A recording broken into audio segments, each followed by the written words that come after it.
are you really concerned about Sal? I mean, what, really, let's talk seriously about this. And I said, no, I don't feel too concerned. I see he's a problem guy. And he really has a warped reality. And I'm not joking about that. I mean, I see that. But I feel he's a good-hearted guy. And you always feel that about people, though. And that's what I feel. You see, I'm very naive when it comes to people. You say, I hear you say that all the time. He's a good guy. I'm like, he doesn't even know that person. Yeah, I really don't. I guess I want to believe in the best. Yeah, right? Yeah, you always say that about people. I don't think you should be, afraid of Sal in any way. Artie, I wouldn't give any opinions in this area. I'm just saying. I'm not sure we shouldn't be afraid of you. Believe me, there's no reason to be afraid of me. Okay. I don't think he's a physical threat, is my point. Yeah, because you know what? I've seen Sal box. I can kick his ass with one arm tied behind my back. Well, that is not necessarily how he'll come at you. He's not going to come at you in his weakest way. Maybe I should dress as Batman and take him on. Howard, if Sal is John Hinckley and you're Jodie Foster, then Robin is Ronald Reagan. Artie's Jim Brady. Right, we went over this. Between Artie is Jim Brady from his depression and alcoholism. He's already a mental vegetable. Oh, my goodness. So they say that you're in danger, Robin. I have felt that for a long time. Sal didn't want to come in, so he asked me to come in on his behalf. And this is a question directed to Robin Quivers. Sal wants to know, ever since he made that comment, he took a swipe at you about your weight, why you have it in for him and are trying to get him out of here. He's in there going, why is every comment, he wants to know why you have First it in of all, why are you his lapdog? I just thought it'd be fun. Why doesn't he come in? I want him to come in. Come in, Sal. Come in. Howard, get rid of Sal for your own safety. This is going to turn into Star 80. The playmate that was shot by her ex-boyfriend. And he's hardly a playmate.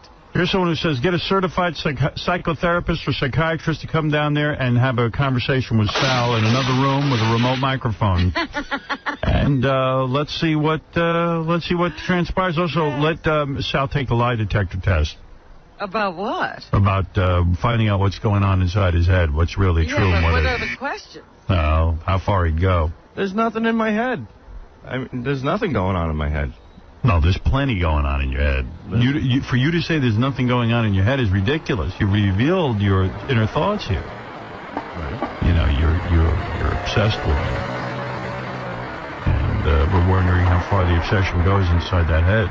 I'm a safe guy. It doesn't matter. It really doesn't. You're the last person we would rely on. See, there you go again, Robin. That opinion. Sal is creeping all of us out, Howard. Not only do I think... You should just email Sal, I'm sorry. Not only do I think you should be afraid of Sal, I believe Sal will wear your skin like a Howard suit, a la Silence of the Lambs. I also think Baba Booey should be afraid. It eats the meat. That's right. He keeps blaming Baba Booey for telling all the creepy stuff Sal does.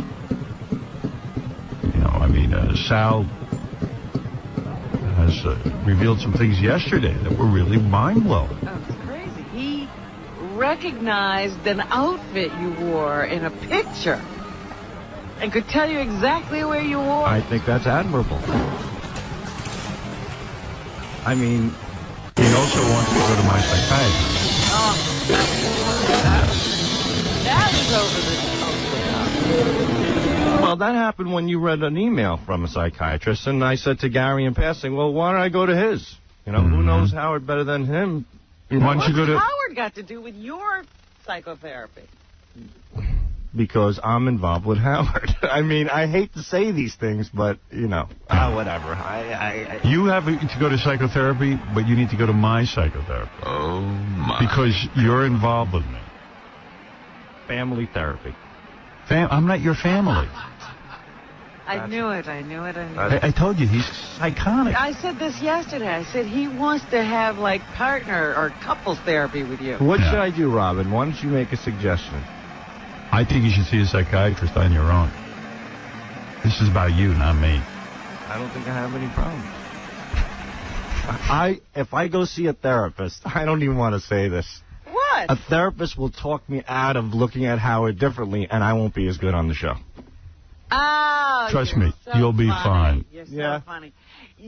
Why would you be different on the show? Why would you want to still contribute the best you possibly could? A therapist would eliminate. You think you looking at me like I'm a beautiful woman? No. Is gonna ruin your ability to work? I don't look at you like a beautiful woman. Yes, at all. you do. No, I don't. You wanted to sit next to me during Batman. Yeah, I thought that would have been nice, but why do you need to sit next to me at Batman? Why? I don't know. What would we have done? Hold hands? No. What? Talk to each other during the movie, like crack jokes? What is your fantasy? Tell me the truth. Tell me what I missed out on. I don't know. You guys are gonna make fun of me. No, I won't. I'm gonna crack some jokes with you when we watch the movie. Like Doug. Whoa! Like Doug Goodstein sat next to me, right? So there were a few parts where I cracked a joke and Doug was laughing, and I said, you know what? This is a waste. It would be nicer to do with Howard. I would like to have, impressed you as a friend. That's all. What do you do when you go to a movie with a friend? You sit next to them. When me and Artie saw Star Wars, we cracked a few jokes. That's right. When Artie and I. Artie, whatever. We're both dummy. Two lazy dagos. Yeah, exactly. So I figured I can impress you with a couple of things, Right. And, by the way, am I one of the guys outed out of the future? Yes. You're out of the future screening. So, I got to ask you, because you're such a fan of the show, you listen to every single minute of it, so you should know.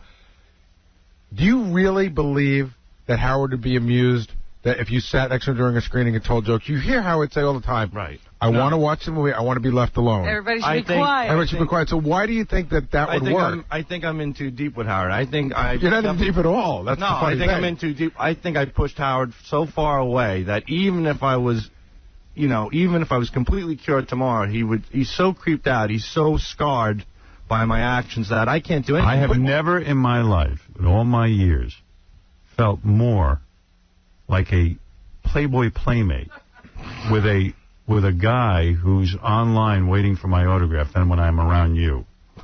You stare at me, you fantasize about me, you fantasize about being next to me in movies, being in my apartment. You think thoughts that you think Howard's having? And the love hasn't diminished. It's grown. You think you would be around Howard, you would sort of get a little bit of a familiarity and sort of let that go. No, you love me more. I learned something new about you yesterday. What'd you I learn? didn't know you shower after the show. I thought that was interesting. You came... Well, I never knew that. I never knew that about you. It was 3 o'clock and you were freshly I've been showered. here 21 years. Not only do I not know that, I don't care to know. I know.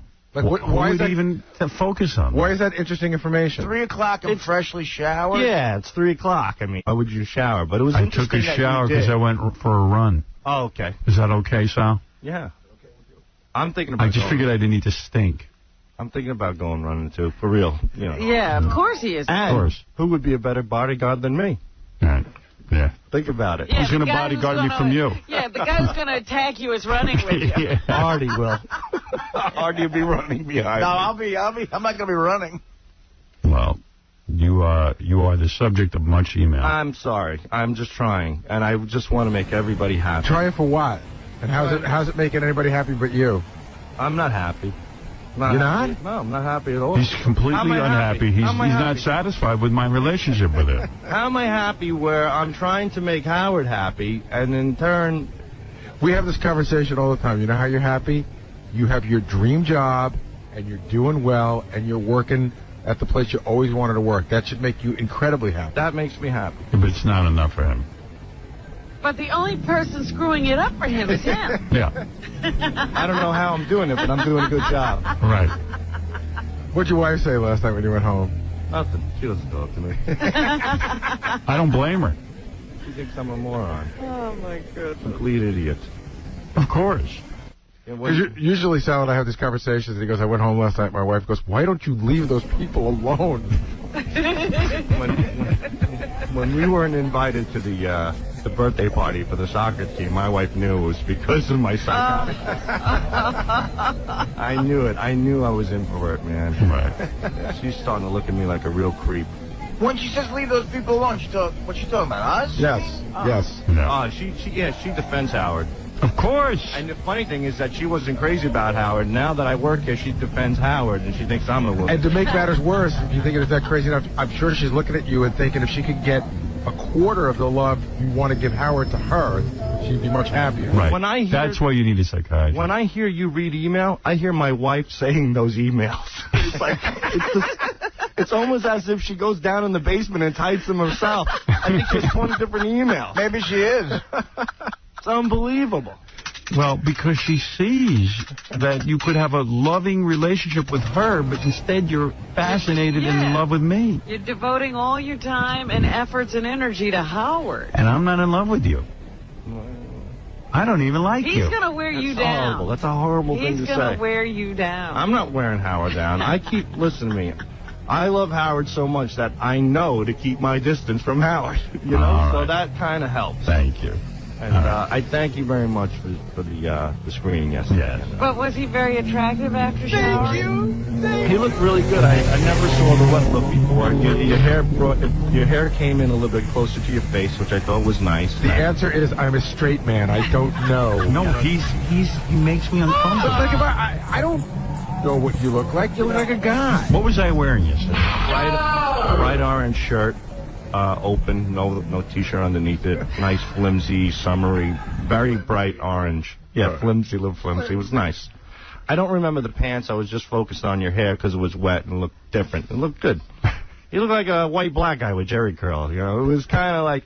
I thought it was cool. I thought Beth looked great. You know, even though she has a little. I think she has a little apprehension now towards me too. Which really she used to hug me and kiss me on the cheek. Now she doesn't do that. No. She sees me and like waves and walks. You know. Yeah, I know. I told her all about your shtick yesterday. I'm not that way, man. Yeah. I'm not. I'm just a normal guy. You know? I told her all about how you want to go to my psychiatrist, and she should. What'd she say? She doesn't hug you anymore, kiss you. Hello. Oh, that's a shame. She knows to keep her distance. Whatever. That's it. I'm telling you, over dinner last night, she said to me, "How concerned are you about Sal for real?" What's there to be concerned about? That's what, you know. I think everything's fine. Whatever. And you would. Yeah.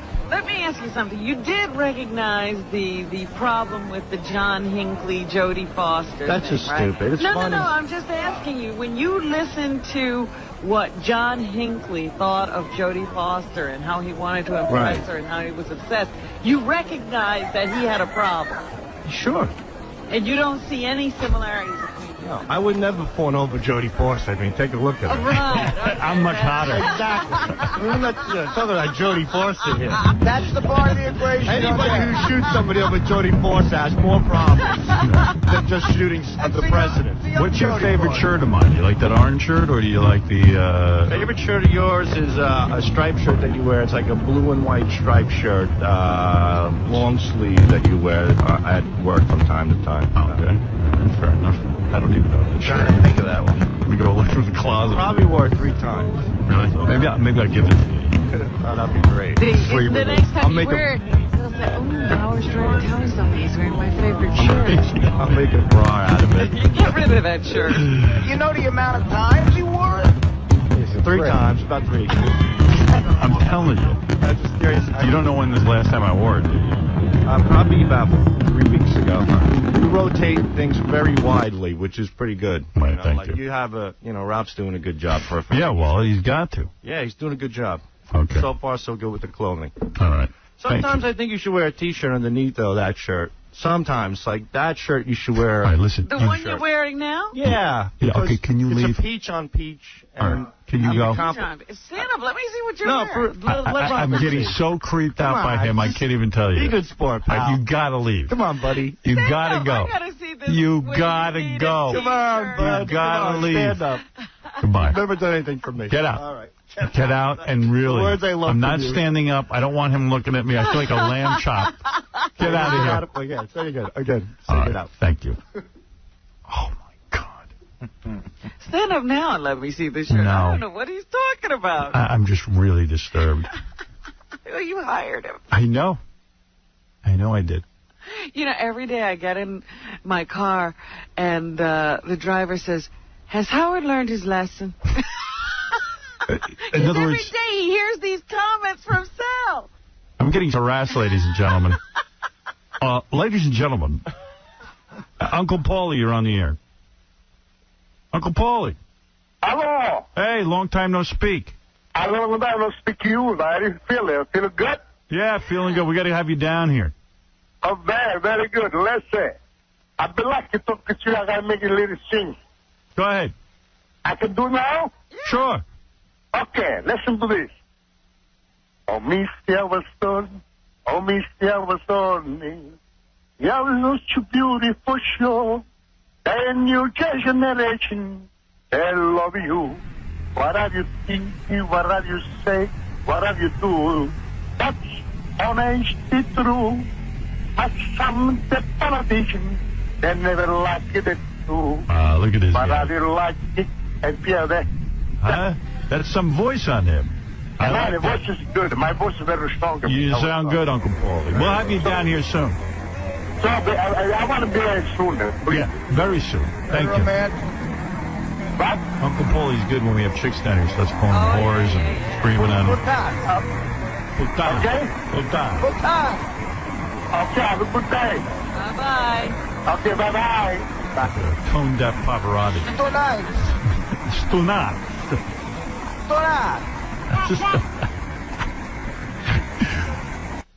That guy's really Italian. He's great.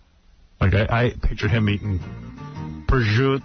Oh, yeah. You know. No, a piece of, like, buffalo mozzarella, like an apple.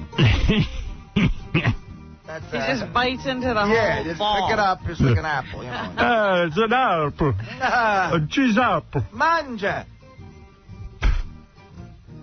Yeah, like a cheese apple. Yeah. He bleeds olive oil. Garlic. I gotta take a break. Is Beth really sort of getting that way about Sal? No, I just think she's keeping her distance.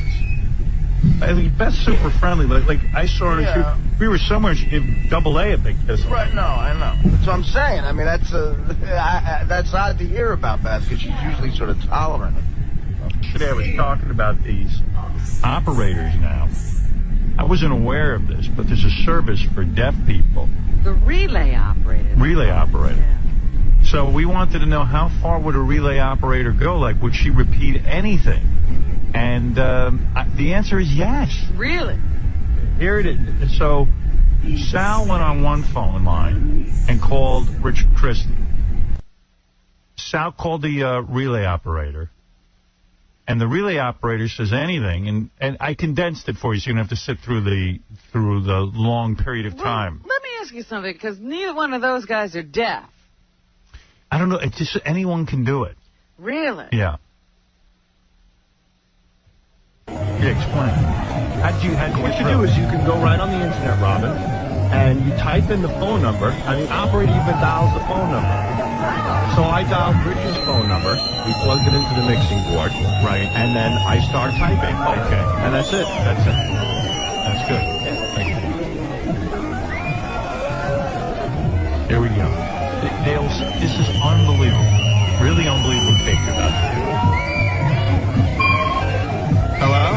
This is an AT&T internet with a relay call. Okay.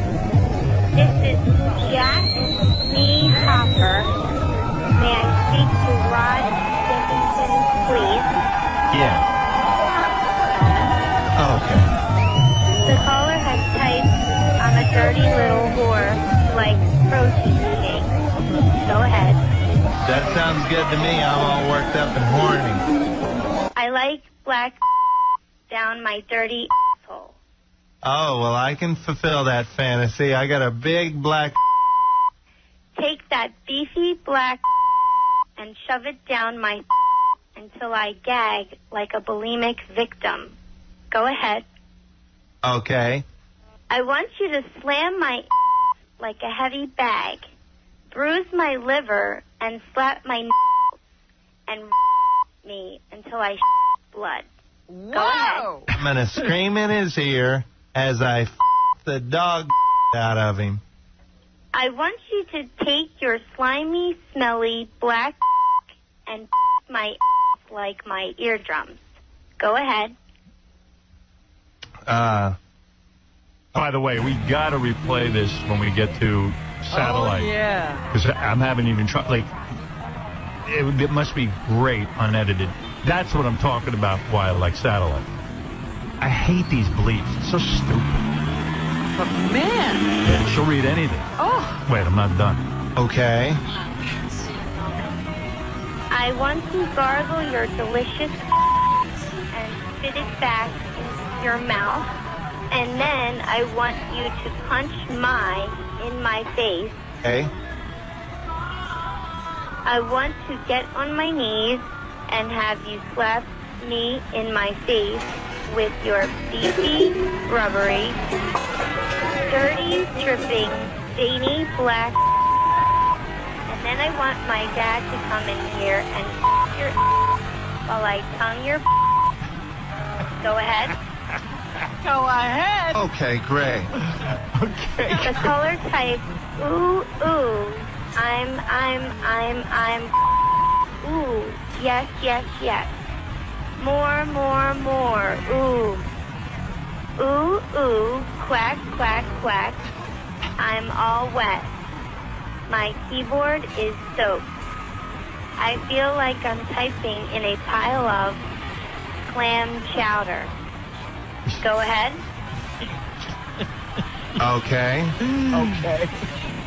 And I end up sounding like a dirty, horny Gary. The retard. Shoo-shoo. Retarded. Blue my mouth. You black, go ahead. Okay. Oh, the kids I'm babysitting just came back in the house. I have to clean up my guppy hands and get back to work. Okay, I'm going to make the kids some sandwiches and then I'll be booey to you all. Go ahead. Okay, tell him I said bye too. I love him. Have a good day. Wow. So oh my goodness, I guess they get those calls. Yep. But she could read with a little more feeling. They can't. They're not allowed to. They're not obligated to read with feeling. They're not actors. They should hire actors, though. Yes. You could say, can you request an accent? Could you do this in a Mexican accent, please? Pretty awesome, huh? I should like Amazing. that. Here's a...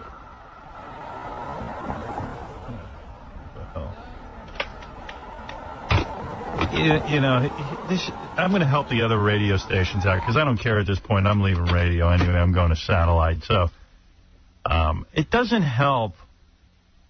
Artie got these 2 calls at his house. I don't know how these radio stations get through to Artie's house because I can't get through to Artie's house. These guys have no problem. Artie? Artie's got some weird locking system on his phone that, like, whenever I call, it doesn't let me call. And Again, certain people get right through, certain people don't. I don't know. Yeah. Well, I have a block on my phone, and you have some weird block, but then it asks you to leave a message, but you don't evidently ever get the message. There's 2 different kind of blocks. There's times you told me you left me a message and I never got it. Right. You don't know about that voicemail service, huh? Right. He doesn't know about it. Yeah. So anyway, somehow this is on Artie's answering service. This was within 1 day I got these 2 calls. And it's first to Z100. Really? It's a recorded message from their morning guy, Elvis Duran. They call Artie. Yeah, and it's just so, I mean, I listen to this and I would never listen to the station ever. Hi, this is Z100's Elvis Duran from the Z Morning Zoo. And this is Carolina Bermudez calling from 800-242-0100 to tell you how Z100 wants to pay your bill. That's right, Z100 putting cash in your pocket. Sign up at Z100.com and listen every day at 6, 7, and 10 a.m. and 4 and 5 p.m. When you hear your name, call us within 30 minutes at 800-242-0100. Claim your money. Okay, this is the best prize ever. El mejor premio. Freedom from all my bills. My cell phone bill, all those shoes I bought last week, that cute black All shirt. right, Carolina, we all have bills. Who wouldn't need the cash? Sign up at Z100.com. So easy. Thanks for listening. Wow. I mean, first of all, it's an invasion. Second of all, they must be desperate for listeners. Yeah, because you're not really listening because you like the station. Now you're just listening to make some money. Yeah. And listen what you got to do. You got to listen at 6 o'clock, 7 o'clock, 9 o'clock. Right. 6:50, 9:20, 8:30. Yeah. Hey, Jason, what's up, pal? Howard, take Robin, take Artie, take Fred. Walk right out the door right now. 𝗦𝗵cie𝘄𝗿𝗍 is not only making you bleep the hell out of you, hit the dump button. We missed the whole last part of that. That was funny as hell, but we couldn't hear it. Wow. Well, I'm so done with this place, and I really want to get out. I mean, not only are we bleeping, but now Tom is dumping out of the bleeps. Right. Yes, it was going along. I'm driving my wife to work. We're laughing our asses off, and we just missed the whole last 2 minutes of that whole bit. I hate it here. I despise terrestrial radio. I no longer am a fan of it. I want to bite the head off that fed me for all these years, and I want to go to satellite tomorrow. Satellite rock. Leave. I don't want to waste my time making a great bit. To only have it be bleeped. I'm sorry. It's not for me anymore. I want out. Tom, I want out now. I'll see you over there, Howard. I want a full release for my contract right now. I demand it. You have violated me. Why does he laugh? Why are you laughing? I am serious. Well, because I'm not going to give it to you. Number one, I don't think you're within your rights to keep me here.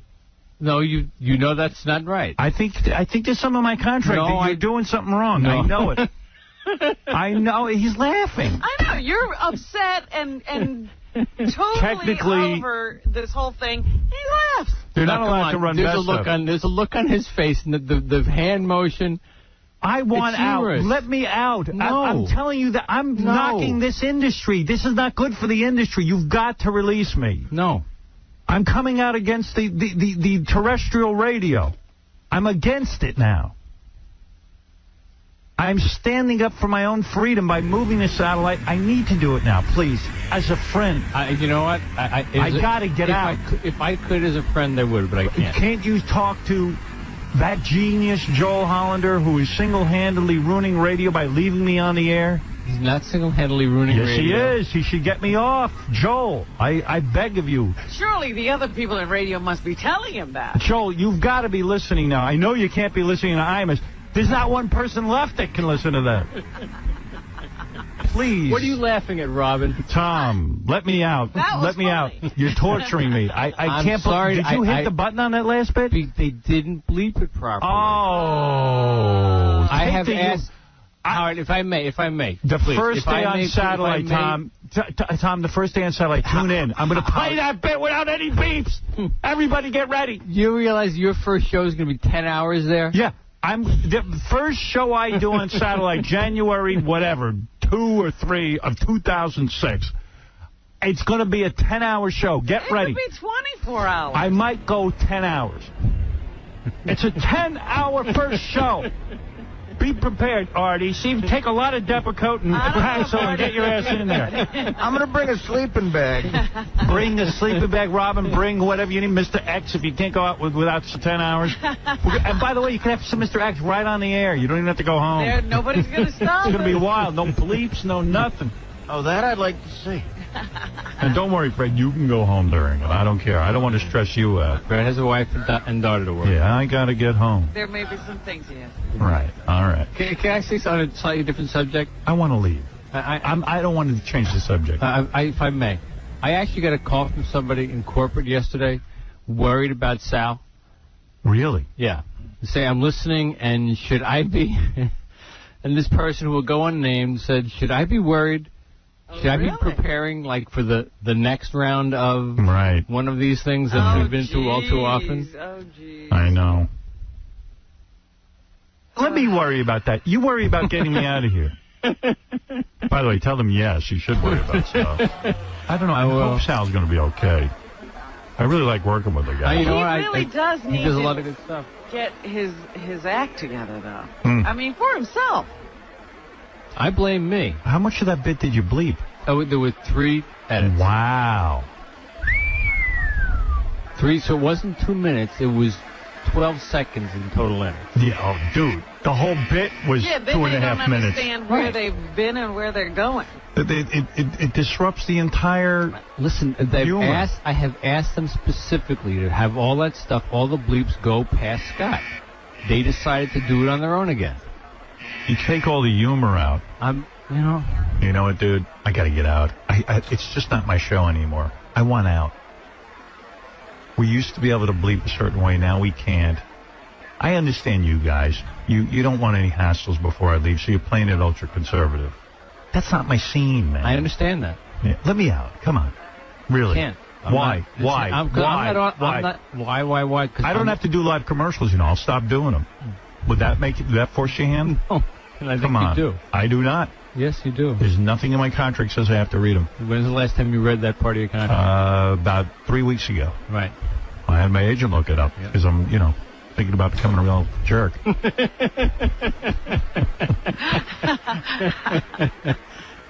got to get out of here. I'm sorry. You're making me mental. You're making me mental. And I swear I feel really bad for doing this to Let you. this be my really last show. Call me up tonight and tell me I'm fired. And Do you please. think it'll be like that, Tom, that you'll get a call and say, today's the day, lower the boom, don't let them in? I'll tell you what. Let me go today. I'm not starting until January 1. Give you guys a lot of months to pull your programming together. Come on. Get me out of here, man. It's enough. I can't do it. Please. We're doing all these good things. There's so many good things I won't do because I know you're just going to bleep them. I understand you feel like you're in a straitjacket, and I feel really, I swear, I so think let you me know go. that I think you know that I mean this. It's doing damage to the entire radio industry. I feel really bad for being in the position of doing this to you. What will it take to let me out of here? A payoff?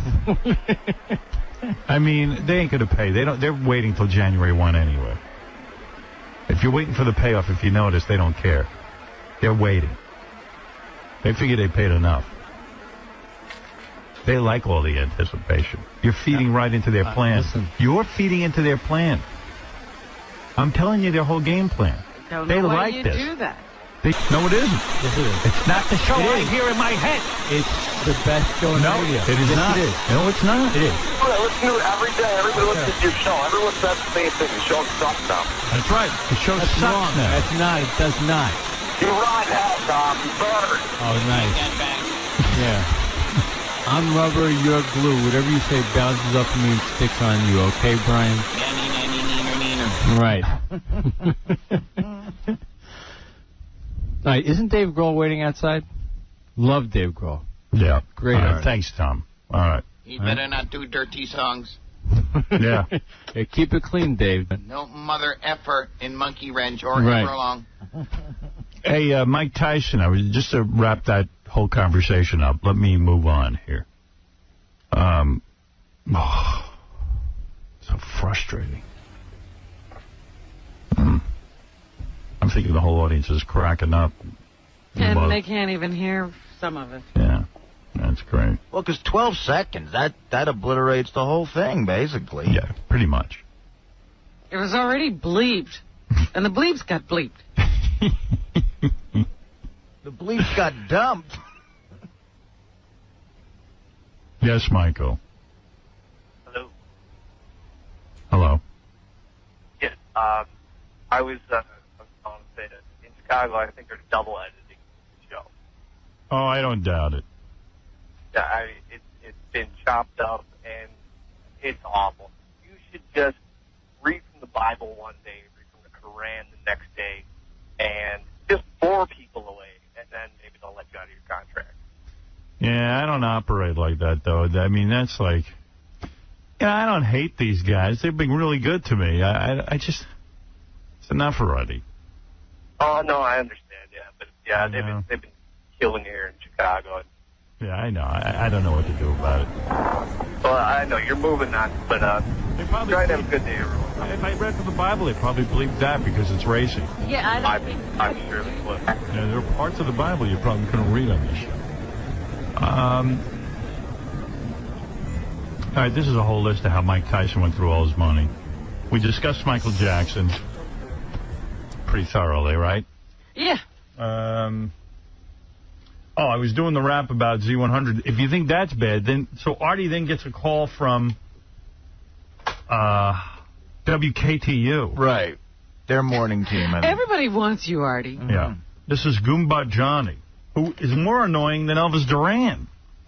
Hi, this is Balthazar and Goomba Johnny in a recorded message for 103.5 KTU. Balthazar. Call us at 1-800-245-1035. How'd you like to put $1,000 in your hand just for listening to KTU? Here's how you play. Listen for the KTU Grand in Your Hand Song of the Hour at 9 a.m., 1 p.m., and 5 p.m. And when it plays... Why are they yelling into my phone? Why is he so, excited? I don't know. I don't even know what he's saying. I'll be honest with you. I'm completely out of Yeah, I this. can't hear him. I'm just, monitoring this decibel level. You call it 103 and win $1,000. It's that easy. Tomorrow's bonus Thursday. That means calls 103 and 103.5. Each win $1,000. Listen to KTU for all the details or visit KTU.com. KTU's Grand in Your Hand from 103.5 KTU. The beat of New York. The beat. Yeah, they're yelling. That's so old school. Hey, the other thing is, too, they bust your balls for just $1,000. Phone calls to the house. You got to listen 27 hours a day. Yeah. I'm way too easy. I just give people $1,000. Yeah, there's no... The sales department sometimes comes in and required goes, listening. we have like $10,000 to give away. I said, well, let's just give it to people. They go, what do you mean? I go, just hand it to them. I mean, whoever calls in, we'll give them money. Yeah, you don't have 7:05 listening time. I don't know, man. One of my best 100th caller. One of my best friends, Deej, called me up yesterday to tell me he had twin babies. And he was very calm. He said, hey, I had twins, He wasn't that excited. Yeah, right. And these two guys, hey, you're going to call. Hi, this is Balthazar and Goomba Johnny in a recorded message for 103.5. Hey, it's Goomba Johnny and Balthazar. Holy mackerel. I can't believe it. Two superstars calling me. What's going on, guys? What's going on, guys? KTU. Call us at 1-800-245-1... Do you know any human being who talks like this? No. I mean, really, think about it. I mean... Not unless their house is on fire or something. Yeah, right. I don't even think then. I'm trying to think if my house... My house is on fire. Yeah, you don't even reach this level then. 235. How'd you like to put $1,000 in your hand just for listening to KTU? Here's how you play. Listen for the KTU Grand. They're so freaking excited over $1,000. What are they paying those guys? Here's how you play. Must be paying them 10 cents. You're going to get it. I want to use the F word here. Wait till I get the satellite. I want to give you $1,000. I mean, okay. Call us. No. I'm not calling. I couldn't... I mean, Hello, 911. John Wayne Gacy is eating me alive. Nicole Simpson's 911 call was calmer. She had OJ. Yes. Listen to this. 911 emergency. Can you get someone over here now to 325 Gretna Green? Stop for a second. Please. Okay. Stop for a second. Nicole had a fuming wild man named OJ who had beaten her several times. Now he was banging at the door, ready to come in and beat the crap out of her and yelling, put the phone down. An NFL player. And listen to her. What does he look like? He's O.J. Simpson. I think you know his record. Could you just send somebody over here? Okay, what is he doing there? He just drove up again. He just drove somebody up. over. Okay, wait a minute. What kind of car is he in? He's in a white Bronco. But first of all, he broke the back door down to get in. Okay, wait a minute. What's your name? Nicole Simpson. Okay, is he the sportscaster or whatever? Yeah. Okay, Thank you. Wait a minute. We're sending the police. What is he doing? Is he threatening you? Going nuts. Okay, has he threatened you in any way, or? That's a woman who might be losing her life. Right. You had Song of the Hour at 9 a.m., 1 p.m., and 5 p.m. And when it plays, be call it 103 and win $1,000. It's... Holy mackerel. You're going to hear him in a minute. He's about to come in again. Okay, just stay on the line. I don't want to stay on the line. He's going to beat the... Wait a minute. Wait, just stay on the line so we can know what's going on until the police get there, okay? Okay, Nicole? Uh-huh. Just a moment. Does he have any weapons? I don't know. Okay. He went home, and now he's back. The kids are upstairs sleeping, and I don't want anything to happen. That easy. Tomorrow's bonus Thursday. That means calls 103 and 103.5. Each win $1,000. Listen to KTU for all the details or visit KTU.com. KTU's Grand in Your Hand from 103.5 KTU. The beat of New York. Wow. Maybe they actually have guns to their heads. Hey, it's Balthazar. O.J. Simpson's making me call you. Hey! I would blow out in a day doing that. I tell you. Hey, it's Howard Stern! Those guys do the morning show or the afternoon show, and I'm going to tell you something. I don't think I could do an hour at that energy level. Yeah. But they play music, right? Yeah. I guess. I've never heard be it. on oxygen between breaks. They need two guys to play that music? What is the music? Is it black stuff? KTU Urban, is... Urban? I mean, urban. Not black, urban. Urban. Urban. Urban. They started calling it urban to fool the advertisers. Is it working? Yeah. Advertisers think white people are part of that whole thing. There's Johnny Goba Balthazar. You're not going to believe this. We have money to give away. I wonder if the other guy ever takes the high part, because I noticed that, Balthazar gets to go, hey, I'm Balthazar. And then it's, and I'm Goomba Johnny.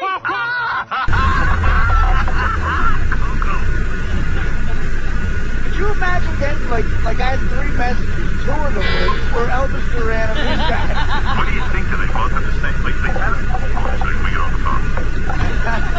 What do you think's going on? Like, do you think they all know they're all calling? Like, Z100 starts calling, and then... Are you on some crazy list? And then Yeah, I guess- KTU goes, hey, we better call too? Maybe random numbers they just have. I don't know. We're so lucky. Yeah. Yeah, hey, Joe, what's up, man? What's up? I called to see how you called the Michael Jackson trial right. So I just wanted to know how you feel about it. Do you think that you'll have a career afterwards, or As a political analyst or a trial commentator? I think he's talking about Michael Jackson, not you. Oh, I was talking about my career as a trial commentator. No, of course I called it right. The evidence was flimsy. I did about a 20-minute rap on the Michael Jackson thing, but to give you the summation, no. I think that Michael Jackson could have a career in Europe, because evidently they don't care in Europe. But they don't give a crap what you do. I don't know why. I don't know why that is, but they say in Europe he'd have a big career. Here in America, it's creepy now, and he's pretty ruined. I think that the verdict was just. I was happy for him because I don't think the prosecution presented a great case. But I think most people are left with the perception that Michael Jackson's up to something. They just can't pin it on him. You know what I thought is the happiest people are probably the other members of the Jackson 5. Right. because now they got the money, they got the cash cow. Well, the amazing thing is that they're saying he's bankrupt, which I don't know if that was just a He has ploy the to... Beatle catalog. But he borrowed heavily against it, according to these economic types who come on these talk shows. They say that while it's worth $900 million, that the guy has borrowed. I mean, what he's spending money on, I don't know. I mean, Neverland Ranch costs $3 million a year to run. That's peanuts compared to his fortune, but he must go around buying, like, I can't even imagine. You must buy a jet plane every day. Well, I think it's like you rent out a floor of a hotel room and you Right. stay there. You know, all that stuff mounts up. I guess. I mean, but don't you think all those people making those negative comments are all haters anyway? yeah. What people? What are you talking about? I'm talking about all those people on Fox and all various news broadcasts. Well, I think the creepiest crowd is that crowd that hangs outside the trial was releasing doves into the air after Yeah, the what are they verdict. doing with doves? Well, they're just happy that he was acquitted. I just wonder how much they have so much free time to stand outside a trial. Well, they The love. thing is, whenever Michael Jackson gets into trouble and his family supports him, he usually winds up paying them by going out on tour with them. So Right. they get to make some money. So what's up with the cartoon, Howard? The cartoon and the movie, how far have you gotten with that? The cartoon, Howard Stern, the high school years, is, I want to say, I think I got 11 episodes done.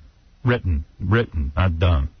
And then we just finished a test animation, which is an animatronic, or whatever it's called, which is part still and part moving animation, and to see what it looks like. We did a little 1-minute test. Do you have to have all the scripts written before you can completely commit to, you know, drawing and everything? Yeah. Production? Yeah. So, you know, we're getting there, but it's slow, man. I should never have announced the project because, you know, I can't even see how you'd see it before a year from now. How about Rock and Roll? Howard Stern exclusive. How about Rock and Roll High School? How's that going? It's going all right. Okay, on the phone. How you doing, Mrs. Jackson? All right, how you doing, Jack? Do you listen to Jack and Rod every day? Well, I ain't gonna lie, not every day, like every other day. I don't know if you're really getting our drift there, Miss Jackson. If you just say that you do, then there could be big prizes on the line. Big prizes. So let's ask you one last time. Do you listen every day to the Jack and Rod Show on WFAB? Yes, I do. There you go. All right. Mrs. Jackson, do you realize you could win $5 million? All right. So you like music, right, Miss Jackson? Yes. Okay. Now here's the rules. My partner, Ron Stiffington, is going to play you 3 songs. You need to tell us who sang those songs, and if you get all 3 right, $5 million. Yeah! Are you ready, Mrs. Jackson? Yes. Here is your first song. Who sings this tune? Elvis Presley sings this song. He sings it all the time. Elvis Presley sings this song. He sings it all the time. Well, when we ask you who sings this song, you'll say Elvis Presley, and you'll get it right. Mrs. Jackson? Oh, no. Is that Elvis Presley?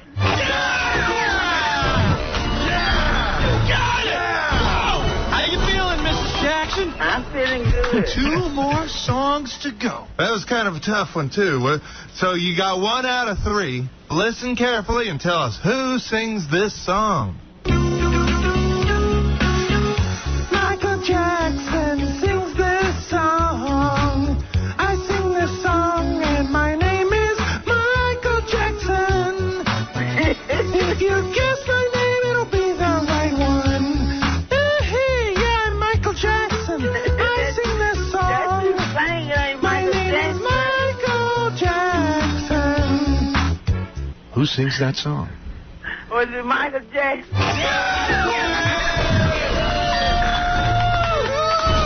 Just think, you are on a roll. Here it is. Here is your 3rd and final song. Do you realize, Mrs. Jackson, if you get this right, $5 million! $5 million. $5 million to you, Mrs. Jackson. Name this singer. Mrs. Beetle is as bad as can. He knows he's the best. Oh, God. That's a hard. Big prizes on the line, Mrs. Jackson. Is James Brown? No. Okay, So I sorry. don't know. Oh, is that 𝗛𝗵𝗄𝗿𝗃? You want to know who that singer was? Who? It was Beetlejuice. Oh. Do you have any Beetlejuice records? I don't even know. Jack and Rod do a couple of foods. What is Beetlejuice and he's bad as he can. Wow. Our last E-sharp, our last original E-show will be July 8th? I was thinking a good last show would be to have everyone from E come in. I don't know what the hell they're going to do now. I know. I was having that conversation with them after the show yesterday. It's sort of weird. I was here and Robin Radzinski came in, who's the executive producer, and I said to her, you know, she goes, let's have a rap party. It's 11 years. How many shows have been #1 on the network for 11 years? Guys, blah, blah, blah. And I said, well, why don't we just wait and see? I don't know if it's quite a rap party. She goes, listen, they give us great severance. I got all summer off. I'm really... I mean, she was happy, I think, that the E! show was ending. I told you, there was a guy who was all smiles, and Ronnie said, what made you so happy? He said, I got summer off. I don't know, man. But I said, Scott DePace has got to be freaking out. He's got a wife and kids, and he's building a house. And I talked to him. He seems to be okay for now. Brian is the one who seems to be worried. DePace, you're not walking around happy, are you? No, not at all. I just put everything I have into my house. I mean, it's still not even done yet. So.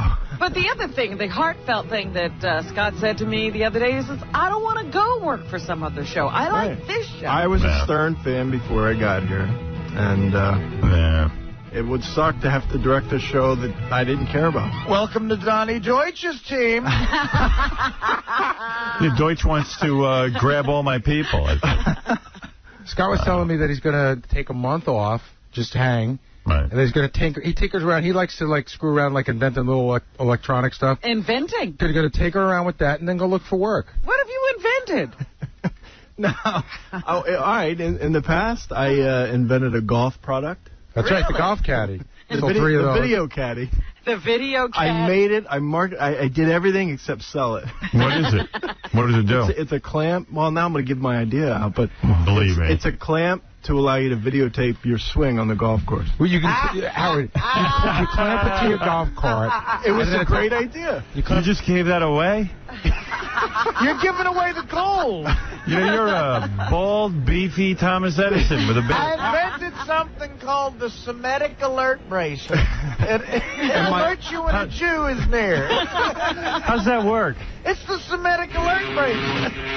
When a Jew is near, it alerts you. What you invented was clamping a video camera onto your golf bag so you can watch your golf swing. Exactly. So you can videotape your That swing. really an invention? And everyone who did it... Did you invent the video camera or great. just the clamp? Just the clamp. Right.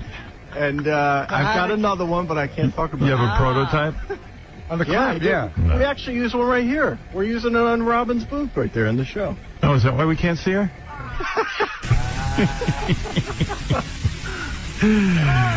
Wow. But I love that Scott's in no rush, taking a month off.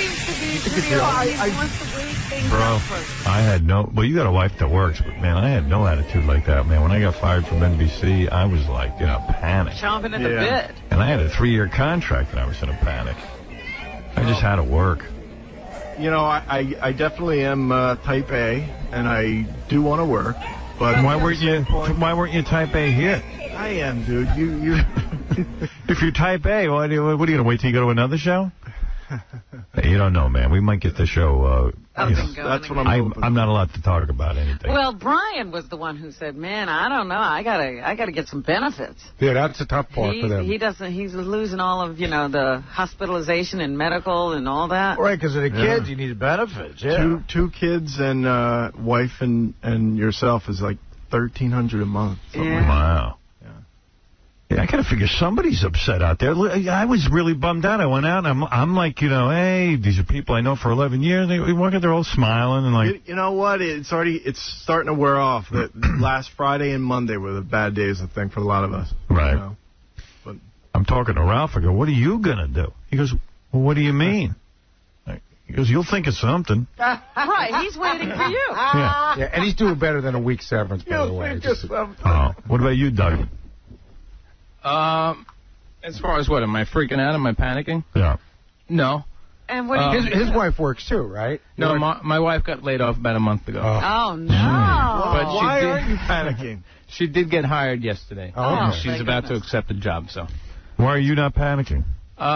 Because I think everything's going to work out, number one. Mm-hmm. And number two, I have... Because Stern's a survivor. He's scrappy. Number two, I have a great severance package.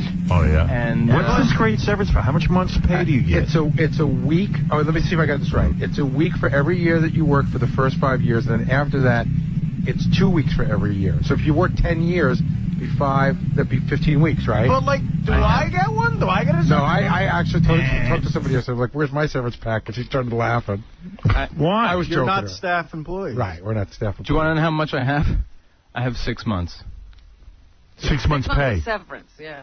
Wow. But I don't get, I've had a contract with the E! Channel for 4 years. I don't get a severance package? No, you get paid handsomely. Your talent. Oh, yeah?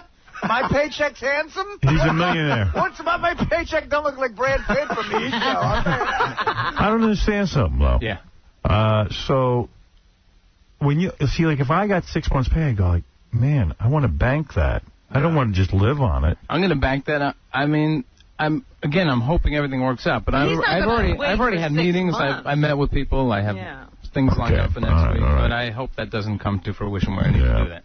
Well, if you read the Daily News, I'm desperate. But if if you know me, I'm not. See, I think what if you guys get a job? Do you still get the severance? Yeah. We can even collect unemployment, theirs, from what I understand. Lump sum. Wow. Yeah, it's nice. It's very generous. I think the weird position for these guys is like, what if Doug gets offered this great job next week? I know he still wants to work for you, so what does he do? Does he take the job, or does he wait to see what happens with you? We'll see. I'm not saying anything yet, but we'll see. But I think that's we'll see what happens. Maybe you could wink to us in private. Well, exactly. I don't know because I don't want to give anybody false notions, and also I don't want to kill anything I got going on. It's just You know who is panicking is our younger guys. Like, there's some guys I'm not sure you know that well, but there's production assistants and APs and coordinators, and they got very little severance, and they get very, they don't have a lot of money to begin with. They're panicking. What about an E! show where you guys recall your favorite moments since you're walking? I like the drinking part. Yeah, we get drunk, and then we, like a bunch of idiots, we all sit around and talk about our favorite moments. You guys are still going down that road of drinking, huh? Wait a second. Artie can't be a part of Is the Artie show. one of those party poopers where, like, now we can't do a drinking show? You guys are still walking down that road, huh? We're foolishly into drinking still. I'll do a shot of Paxil. No. Paxil. Could you take a double dose of Paxil? I'll take a double dose of Paxil and a shot of self-esteem. Artie, why don't you just stop the jack and drink beer with us? No. No. You're no doctor. That ain't drinking. Come on. No. Beer ain't drinking. Howard. Artie's a lot of fun. We have to do a coffee and cake party now with Artie. Have you ever been out Can to I a bring bar? my sponsor? Because the son of a bitch figure out how to drink properly. Have you ever been to a bar with a guy in AA? I have a friend in L.A. No. And, he's drinking Diet Coke and just trying like hell to pretend he's having fun. It's just so tough. I ain't one of those guys. It's just so tough. You're never going to a bar again, are you, Artie? Exactly. You know what the problem is? If we do the last show where we all get drunk and you guys, like an old bar, we all reminisce about the great times, he's going to break down. He's going to have to drink. Yeah. And then it'll be a nightmare. Dude, can Artie drink just one more time? I'm on the wagon. I didn't say I stopped drinking. I'm We'll on a tie him wagon. to his chair. That's what on the wagon is. Yeah. Well, Artie, do you have an end date for your being on the wagon? Like, do you see a period of time where somewhere down the road you'll drink again? Next Friday. I don't have a day set, but I will start drinking at some point. Oh, have you discussed this with the guy you're talking to 7-8 days a week? No, he doesn't know yet. Yeah, he's unaware of that plan. He's going to know when I'm not there one day. See why we can't have a drinking show? In fact, I think my favorite... Do whatever you want. I went out to dinner. I went out to dinner with a friend of mine who's very much on the wagon, like really has to be. And I say to Beth, "Does this mean we can't drink?" Are we on the wagon too? So I said to her, "You know what?" I said, "I'm drinking. And I'll tell you why. This guy's gonna have to be around alcohol. Of course. That's not my problem. Not going away. Do whatever you got to do, man." I knew a guy that would bring a tennis ball around with him. He'd go to a bar with a tennis ball, and it just screamed, "Look at me!" But that was his way of not drinking. Right. Squeeze the tennis ball. Squeeze it? I'm squeezing my tennis ball. You guys don't mind if I hit some fungos while you drink? Just don't hit us. Because you're angry. You know what's interesting about this conversation? I love Scott 𝗏𝗍 is one of my best friends here. I think he's great at what he does. But you honestly think you're type A personality? Absolutely. You do. Absolutely. Now, I'm only saying this because I'm not type A. But what do you, Scott? You Artie, all after. No, Artie, you don't know what my life's been paying for The last Xbox. 3 months, I've been working on my house every day doing stuff. Oh, please. At any point, the guy That ain't says, type A. And sure it is. You No, should but I think, and I'm the same way, but Howard's right. If you got a month, you don't take a month off. You bank the money and you get another, you start going nuts. You're not type A, bro. If you're taking a month off, you're not type You A. have no idea. Ask any of those guys. I drive them nuts because I'm constantly trying to change things here and make but things you don't better. do it. Sure I do. Maybe I don't see you doing anything. Just the other day, we were fixing a camera. Everyone else Dude, was 11 years we've done the E! Show. I still don't see anything different. I love it, and I love you guys, but you're not type from A. the first show till now and tell me there's no changes. No, Every come on. change I fought for. You're not type A. Now you're Get over killing it. him. He has to be type Hey, look, A. Yeah. I know. Type A people don't even know what an Xbox is. They've never seen one. Or golf. Type A's don't golf. Without the Xbox, I'd go crazy. Ralph, go ahead. John. Unless it's their job. You know what's great about Scott's video caddy? He made this whole thing, and he had it packaged and boxed and everything. What did that cost you? I don't know, but there's like a truckload of them sitting somewhere. No, I made 40 of them. And how much did that cost? With everything, it was like $5,000 or something like that. You're like Ralph Cramden. Yeah, he's got another great idea. I got a great invention. I still have a few, and I sold one to a guy in Minnesota. How much do you charge for these things? It was $5,000. No, it was $73. What does it cost you to make them? $75. No, I think it was about $22, something like that. And you sold one? Yeah, I did sell one. Wow. Why don't you throw them up on eBay for $30 to get your money back? Because nobody's going to buy one of those now because it's to mount a giant video camera which don't even exist anymore. No, it's even a small one. It's great. I use it myself. All my friends use it when we go out. I like But that they you're don't an pay inventor. for it. I just don't have the market. And what's the idea, Scott, that you can watch your swing? Dude, you wouldn't understand. And then what do? You go home and watch your swing? Exactly. You can tell how the swing plane is. If you pause it frame by frame, you can see what you're doing Why wrong. don't you go to a golf course It and try works to on sell? television with the pro. What's that? Why don't you go to a golf course and try to sell them? You don't sell to a Yeah, if golf you're type course. A, you got them made already. Go out and sell them. Here's what I don't have. What I don't have is the confidence to put the money up and go down to Florida to a trade show. If you were a type A, you would have brought this to a manufacturer, teamed up with them, right, and gotten it done. And you so wouldn't great. say things like, I don't have the guts. Well, I'm type A minus. Yeah. How much guts does it take? You got it made already to just collect what it have you done. ever done in your life? If you've got a clamp, Excuse me? What have you ever done? What? Give me one chance you've Well, he taken. knows he's not type A. Chance. My whole life is a chance. You kidding me? But Ralph isn't type A. Yeah, he'll be the first to admit it. Oh, I'm very type A. Hey, if you I'm type A. I'll tell you what. Talking about your blood. If I had that clamp, I'll give it if to you. If I had that clamp, I'd sell it as a thing you could clamp on your foot so you could look up girls' dresses. I'd make a fortune. Hey, Howard. Speaking of feet, is that picture on the website of the foot? Is that a joke? Is that a guy's foot? That's not the chick coming in, is it? Is there a foot up there now? Yeah, the foot fetish model. Let's bring her in. Let's ask her. I don't know, man. Those feet look nasty. They look like Richard Christie's or something. Oh, really? Let me see. Oh, yeah. Yeah, is that is it the a picture? joke? Yeah, that's her feet. No. Yeah. Ugh.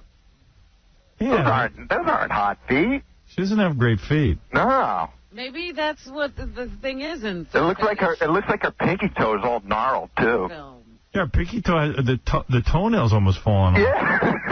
It's like Jackie's feet. There's the foot fetish chick. She's cute, though. Yeah, well, yeah, but if she's a foot fetish chick, she should have hot feet. Hey, baby. What are you wearing? Like what kind of outfit It's is a that? cheerleader outfit. Little cheerleader outfit, huh? Yeah. What's your name, Christy? Chrissy. Chrissy. Yeah. Well, all the E guys cleared out, huh? All the type A's. All the go-getters. Yeah, all those type A's. Meanwhile, you know what? Scott the Pace is type A. Him and Doug came to me with a TV idea. Let me talk about this because it's too late now, right? Oh, what was this idea? They come I to think me. Scott was telling me that. Yeah, Scott comes to me and he goes, we have this TV idea I want you to get involved with. I go, okay, what is it? He goes, it's a boxing show where guys box each other. Dude, it was, first of all, I had the idea 3 years ago, long before anyone. First of all, you said the Contender ripped you off, but go ahead. No, relax. Hold on. But meanwhile, we so if you had a boxing show, why didn't you get it on the air? Because you're not I took it to you, and you said no, nothing will ever happen to that. I passed. That's the easy Well, Howard doesn't produce anything. I mean, why would you go to Howard? Listen, man, it's pretty hard. Because we didn't want to go a different route that someone else did made a mistake. And Well, he passed on it. No, we didn't want to do anything. He came to me, which was nice. I passed on it through my production company.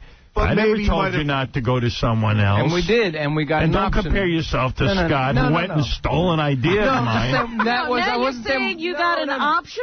Yeah, we optioned it. We had an option contract agreement. With who? With someone you know who sat on it and was slow as hell. So who? What do you mean someone you know? So It's not your fault, but I'm saying Mark Cronin. Yeah. We went to him. He liked the idea. He said, great. And somewhere in the process of 6 months where nothing's going on, we're calling him every day. He came to his senses? No, he eventually started working on it again, and then all of a sudden the Contender was announced, and the other one. And the other one. You Type A's really did great. We were so aggressive with it, we got screwed. It was a lesson. We had a good idea. You said it looked great. Did he pay you for the option? Here's what Scott said. No. Did he pay Here's what Scott said. Did he pay you for the option? No. Then there's no option. You didn't have an option. You had a guy sitting there owning your idea. Scott said Cronin sat on it too long and screwed them. I just said that on the air if you were listening.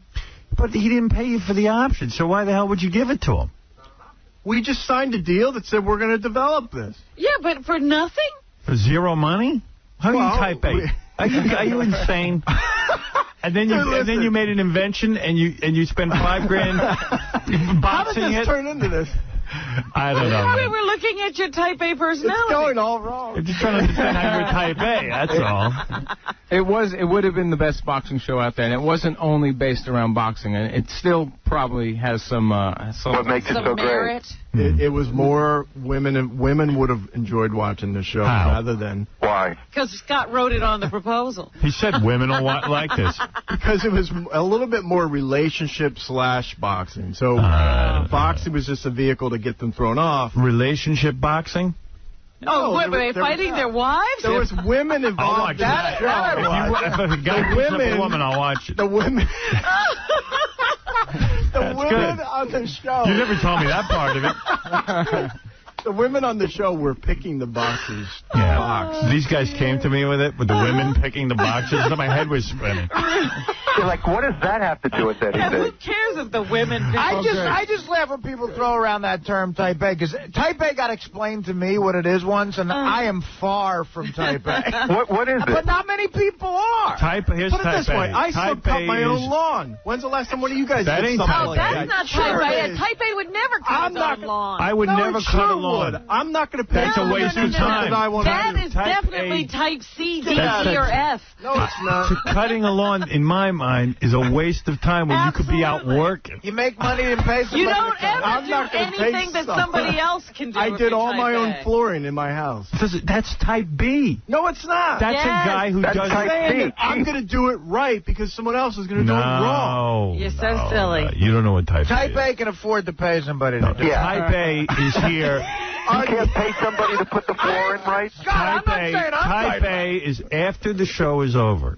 You're here devising stuff, editing, do whatever it is, a camera. Type A never goes home. And there's a guy somewhere cutting your lawn. Right. Because He you're so never busy at goes work. home. And your wife yells at you because all you do is work. Even when you're home, you're in your office. You're not doing the floor. And then you yell back at her. Wait a minute. What and do then you yell Robin? back at her, hey, I'm Type A, leave me alone. Why do you need to be Type A, Scott? I mean, you know, I don't need to be anything. I know He's what Type I A. am. Because Type A is very macho. And he wants to be macho. Yeah. While he's playing Xbox, he decided he was I know Type A. there's not a lazy streak in my whole It's not that you're lazy. You're not Type A. Sure. Type A Dude, is like a Howard driven said, Type A person. doesn't sit around and play Xbox. Right. Dude, I do that very rarely. Come Every on. night. No, I don't. I have not played it. Go check my account. Well, that's only because you're fixing up that hovel you live in. Type A is so neurotic. Like if I sit and relax, I have to convince myself it's for work. You know, the only type A's who golf do it for a living. You're Not type even all A of plus, them are Howard. type A. Hold on. I'm telling you, take it from me. I'm pretty sure I'm type A. The plus. only type A who golfs as much as you is Tiger Woods. Here's a type B. Hold on. Listen to me. Here's type Z. Hold on. Here's type Z, Scott the engineer. You're on that Xbox all the time. Are you coming on? Are you coming on? He always You know how Scott the engineer is so type B, and I'll tell you why. Go ahead. Been working here 15, 20 years. The guy still can't come into the studio and raise the microphone levels when we need him to. Yeah. And he's not distinguished himself in any way. I'll say 2 words that tells you what kind of guy Scott Salem is. Yeah. Fantasy baseball. Excuse me. Wait a minute. Bowling during 9/11.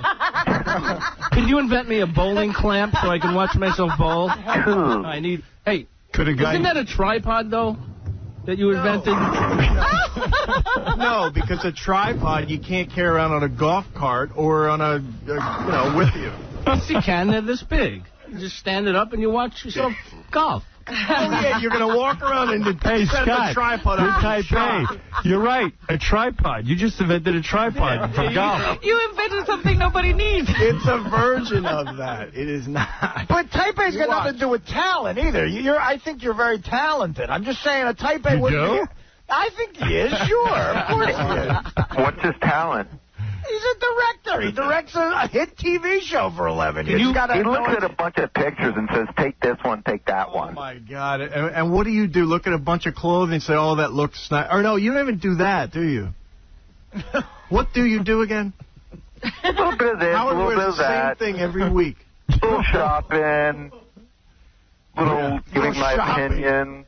Gee, I can do alterations, You know whatever. what? I'll tell you how type A Ralph isn't. Like, his job is to go shopping and get clothes for the E! show and all that stuff. So, like, for years I'm like, yeah, Ralph always comes over with a shirt and stuff. And then I look at the labels. He goes to the store right downstairs from my apartment. Also, on the way to your house, he gets that. Can I tell you something that's so not true? He stops into Eddie Bauer. That's so not true. You got like 2 shirts from Eddie Bauer. Wait, whoa. Please, come on. I go all over the city. I've seen some of the receipts. Macy's, thank you. Yeah, well, why should I go anywhere else? Macy's is great. Go to a designer. Here's Have the them best stores design in the clothes city. for Howard. Macy's. Eddie Bauer. Every other Bloomingdale. TV show has a designer designing clothes for the talent. That would take some initiative to actually go and work and rep people. That would take. Hey, anybody want to initiative. ask this foot fetish chick something? Oh, she's here. Yeah, why aren't her feet hot? Is she type A? Yeah. You're type A? You work a lot of parties and stuff? Yeah. Yeah. Yeah, my attitude, I think, would... Hey, I like, you know what I got to do? I got to do a commercial break, and then I want to ask you some questions about foot fetish parties. Okay. Throw you in the tickle chair. And can a guy vomit on your feet? No. Why? Because we have an idea. Well, he didn't. Yeah, I heard. I'm not into the egg sandwich or the vomit.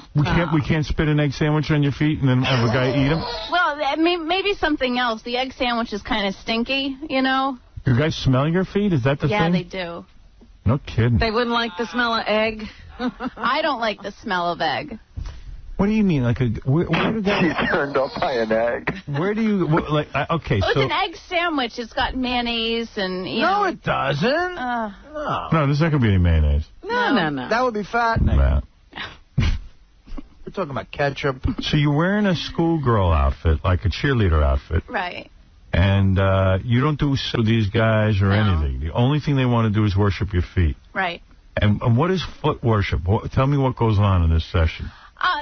Basically... Wait a second. Hold that thought. Okay. Wait till after the commercial, right? Yeah. I gotta hear this.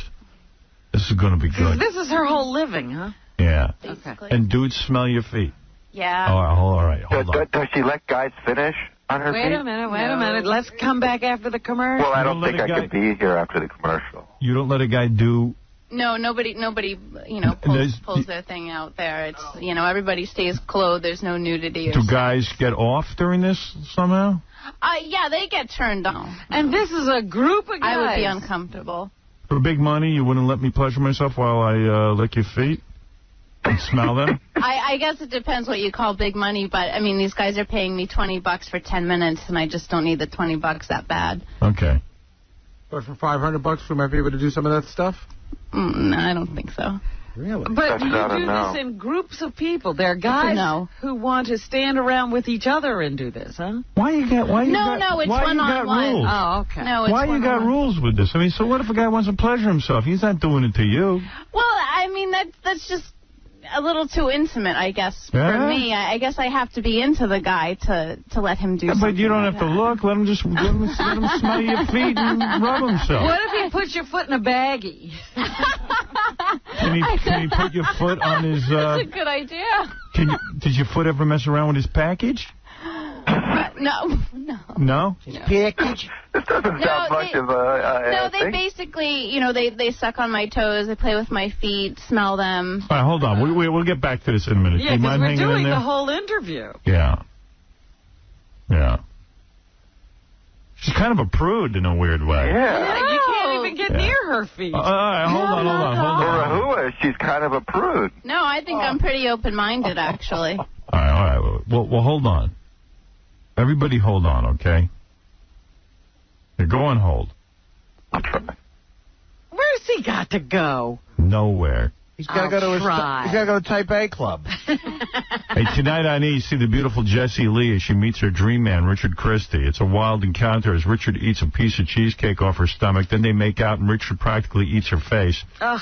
Richard eats a strawberry out of her buttocks. Yeah. And then they go on a date to Scores with some hot strippers, but things get strange when Richard goes gay on Doug and Isaac. That's all tonight on E, packed into one big half hour. The #1 show on E. Right after these words, we'll talk to Chris. What do I know? Baba Booey asked me like I should know something. I said, friend, I don't know.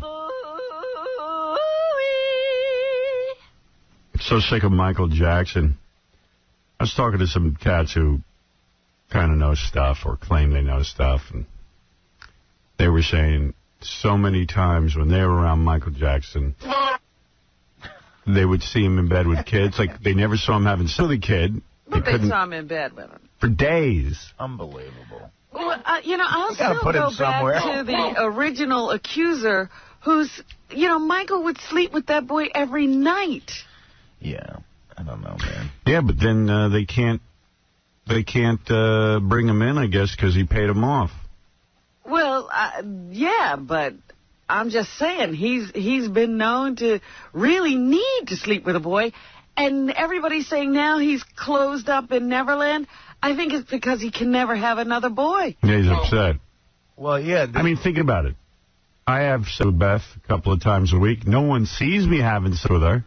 Right. There's no witnesses that can prove I had sex with her. Mm-hmm. So, I don't know. Maybe you are, maybe you aren't. That's the thing. The problem is, I think the jury didn't want to make sure that this woman didn't have a civil case because she's such a grifter type. They see her that way. Right. They see her like, well, she's someone who's going to work this for money. But then again, you can't choose your accuser. Well, yes, you can. I guess you can, but they chose to go with this person. And that's the only person he had, and he decided to go with it. Yeah.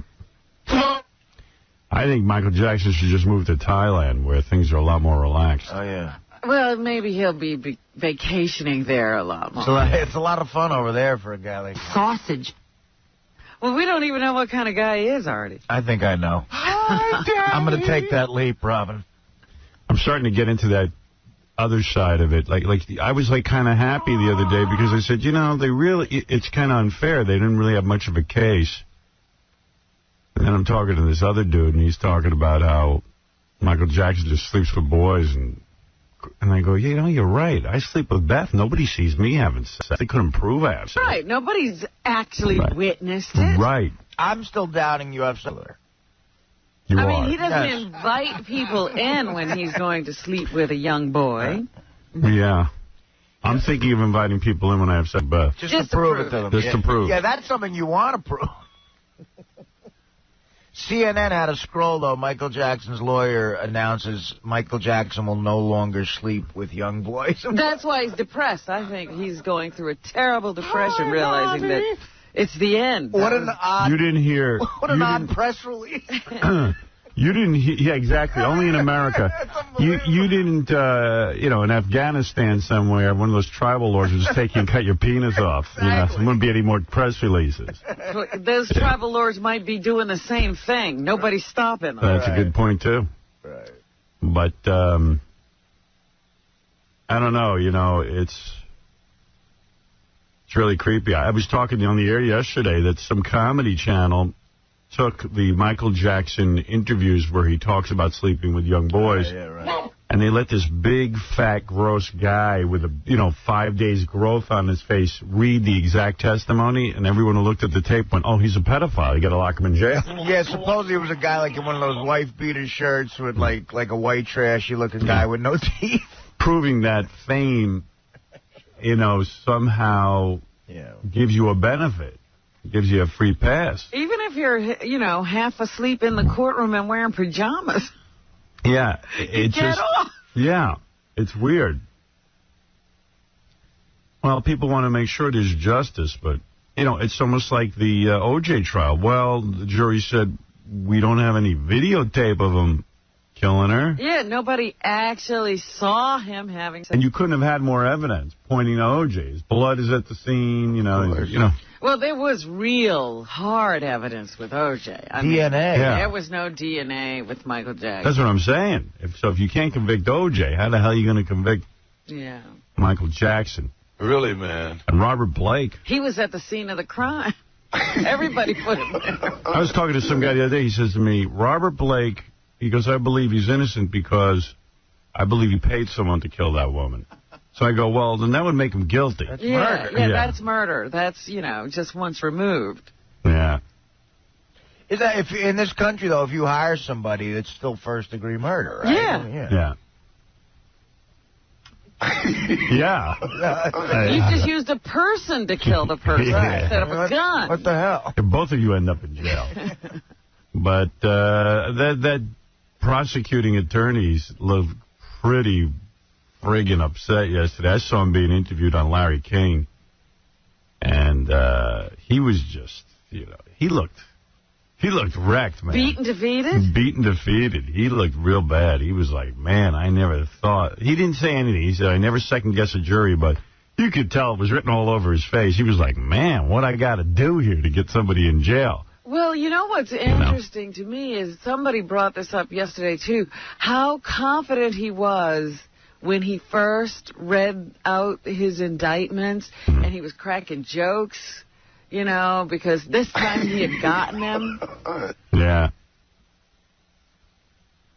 Yeah, I wouldn't want to be a trial attorney today, and I wouldn't want to be a prosecuting attorney today. No kind of attorney today. Yeah. You know what? I never wanted to be an attorney, quite frankly. Any day. Any day of the week. There's some really cool dudes in law and very noble, but, man, I've met so many who are just so desperate for cash. They'll do anything, take any case, and do just about they'll practically tell you, some of these dudes, listen, man, go back in front of the doctor's office and pour water on the sidewalk so that you'll have, so that when it freezes up, you have a good picture of how slippery it was. Right. They're really something else. Some of them are just real lowlifes who just got a law degree. Well, they're guys who need to make a living. Yeah. They're willing to do anything to get it. Yeah. Well, like you say, for a prosecutor, the proving beyond any reasonable doubt, that's hard. Because if you're on a jury, and at the end of the day, you go, well, do I have any reasonable doubt? Maybe. Yeah, always. That's There's hard. always the word reasonable doubt's got to be stricken from any case. Yeah. Well, Sure. this case came down to, do you believe them or do you believe him? Right. And they didn't believe them. Right. And most of the jurors said they believe he's a child molester. They just don't believe that he molested this one. Right. So, I don't know. So I might be inclined, if I'm on a jury, just to say guilty. Yeah, anyway. I told you that he would be found innocent because... My question to that is, why would he draw the line at this one? If they think he indeed did molest other kids, right. Why would he leave this one? Can I tell you what it was? Right. They didn't want the mother and the son to be rich people. So they let him go. He was victimized. Yeah. The mother and son were so repugnant that they just said, you know what, if we find them guilty, this is a ticket for them to collect a lot of dough. We don't want them to be rich. That mother has been trying to get her hands on somebody's money for a long time, and it looks like she shoved her kid over to a child molester to get it. Right. That's what it looks like. All the jurors said, what kind of woman would let with Michael Jackson? Yeah. That's irrelevant. It's what's relevant is whether or not he did anything to the kid. But it was like, well, this woman has had so many instances where she's tried to get money out of celebrities. She couldn't get it on her own. She finally used her child. They were so repulsed by that idea that a woman would give up her son to a pedophile in order to make money. Yep. Man. That's exactly what's going on here. You know how unlikable you got to be? People would rather let a pedophile go free than see you got to be pretty bad off. Yeah. Well, the old bag that I had on the phone yesterday, the old woman, she said, I didn't like she was snapping her fingers at me. So they discounted all the testimony. They discounted all the evidence. They discounted all the witnesses because she snapped a finger. Well, this what she said. I didn't like that woman. She's snapping her fingers, and then she gave a big wink to the camera, and she says she's writing a book. Yeah, that's well, you know what? That's how people are. I mean, you can't dismiss it that easily because they said about half the jury believed he was guilty when they walked into the jury room. That's right. And then they looked at the evidence. They counted the children's lies. They counted the discrepancies in stories. No credible witness. It just wasn't there, yeah. Yeah, they didn't have a case. But who knows what Michael Jackson's doing in the bed. I know when I'm in bed with a chick for 3 days. I still don't believe he's not going to have another boy. But he's going to have problems now because I don't think there's going to be too many parents. Although, you know, I could be wrong because you know how many times, like for example, when they convicted Lacey Peterson's husband, Scott Peterson, of killing her, he gets more love letters in jail than ever before. Now, I never could have predicted that some woman, I don't care how desperate she is, writes to a convicted killer, I want to marry you. A man who killed his pregnant wife. Yeah. I mean, you'd say, boy, no woman's ever going to be interested in him again, and yet, there you go.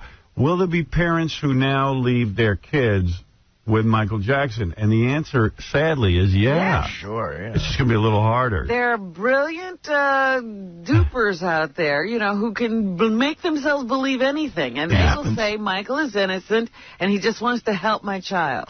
Because the real phenomenon of this is these people who hang out outside Neverland and outside the courtroom and cheer and release doves into the air, and they're more frightening than Trekkies. I mean, they're so devoted to this guy that they're happy that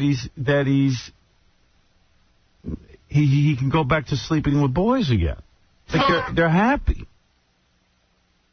In fact, there are some who are now, you know, I was reading, some people gave up their apartments and jobs to be out there. Well, what kind of apartment and job did they really have? I can't imagine they were good ones. Yeah, but I read a guy, a heavyset dude, gave up his job. Yeah. Gave up his gig. Yeah. That's great. That's what I thought was going on when you didn't show up. Yeah, I'm Michael Jackson. He's the Michael Jackson trial. That would have been so great if you were out there screaming. Look, Free Michael! Free Michael! Hello, Howard. I'm not coming in today. I just feel really passionate about the whole Michael Jackson thing. I just packed up my doves, and I'm going to the court. I took doves. I don't want to be fired, but if I have to be, I have to be. I packed up doves and McGriddles. Yeah. I'm sorry, man. It's pretty wild. And then but they're staying out there now because they have this impression that Michael is going to let them into Neverland. Yeah, well, they feel that to show his gratitude, once he feels better, he will open the gates and let them in for a big party. So they're still out there waiting. Again. Yeah. Well, who knows? The guy's Wacko Jacko. He might have a party. Big party. Yeah, apparently he threw one after the arraignment. He was so happy. You know, for about 2 seconds it passed my mind when you were out for that week that you were going, because remember you cried at the Michael Jackson concert? Yeah. I said, Artie might be one of those guys. Yeah. He was crying at the Michael Jackson concert. Guy means a lot to me, man. You're never going to live that down. Hey, look, that day when we were writing down the little confessions, I think I'm the only one who played the game properly. Meanwhile, somebody's looking not too depressed. Shaving, smiling, eyes sparkling. You know what I did yesterday to make myself feel a little better? My sister told me about this place called the Art of Shaving. Have you heard of this place? No. It's like, well, they sell all shaving products and like those whatever, like beaver hair brushes, you know, whatever. All that. But crap, they have on the site in the back of the store an old time barber who shaves you. You know, they put the hot towel around you. Right. So I went yesterday, and it was almost like getting a massage. It was fantastic. You know, it's so funny.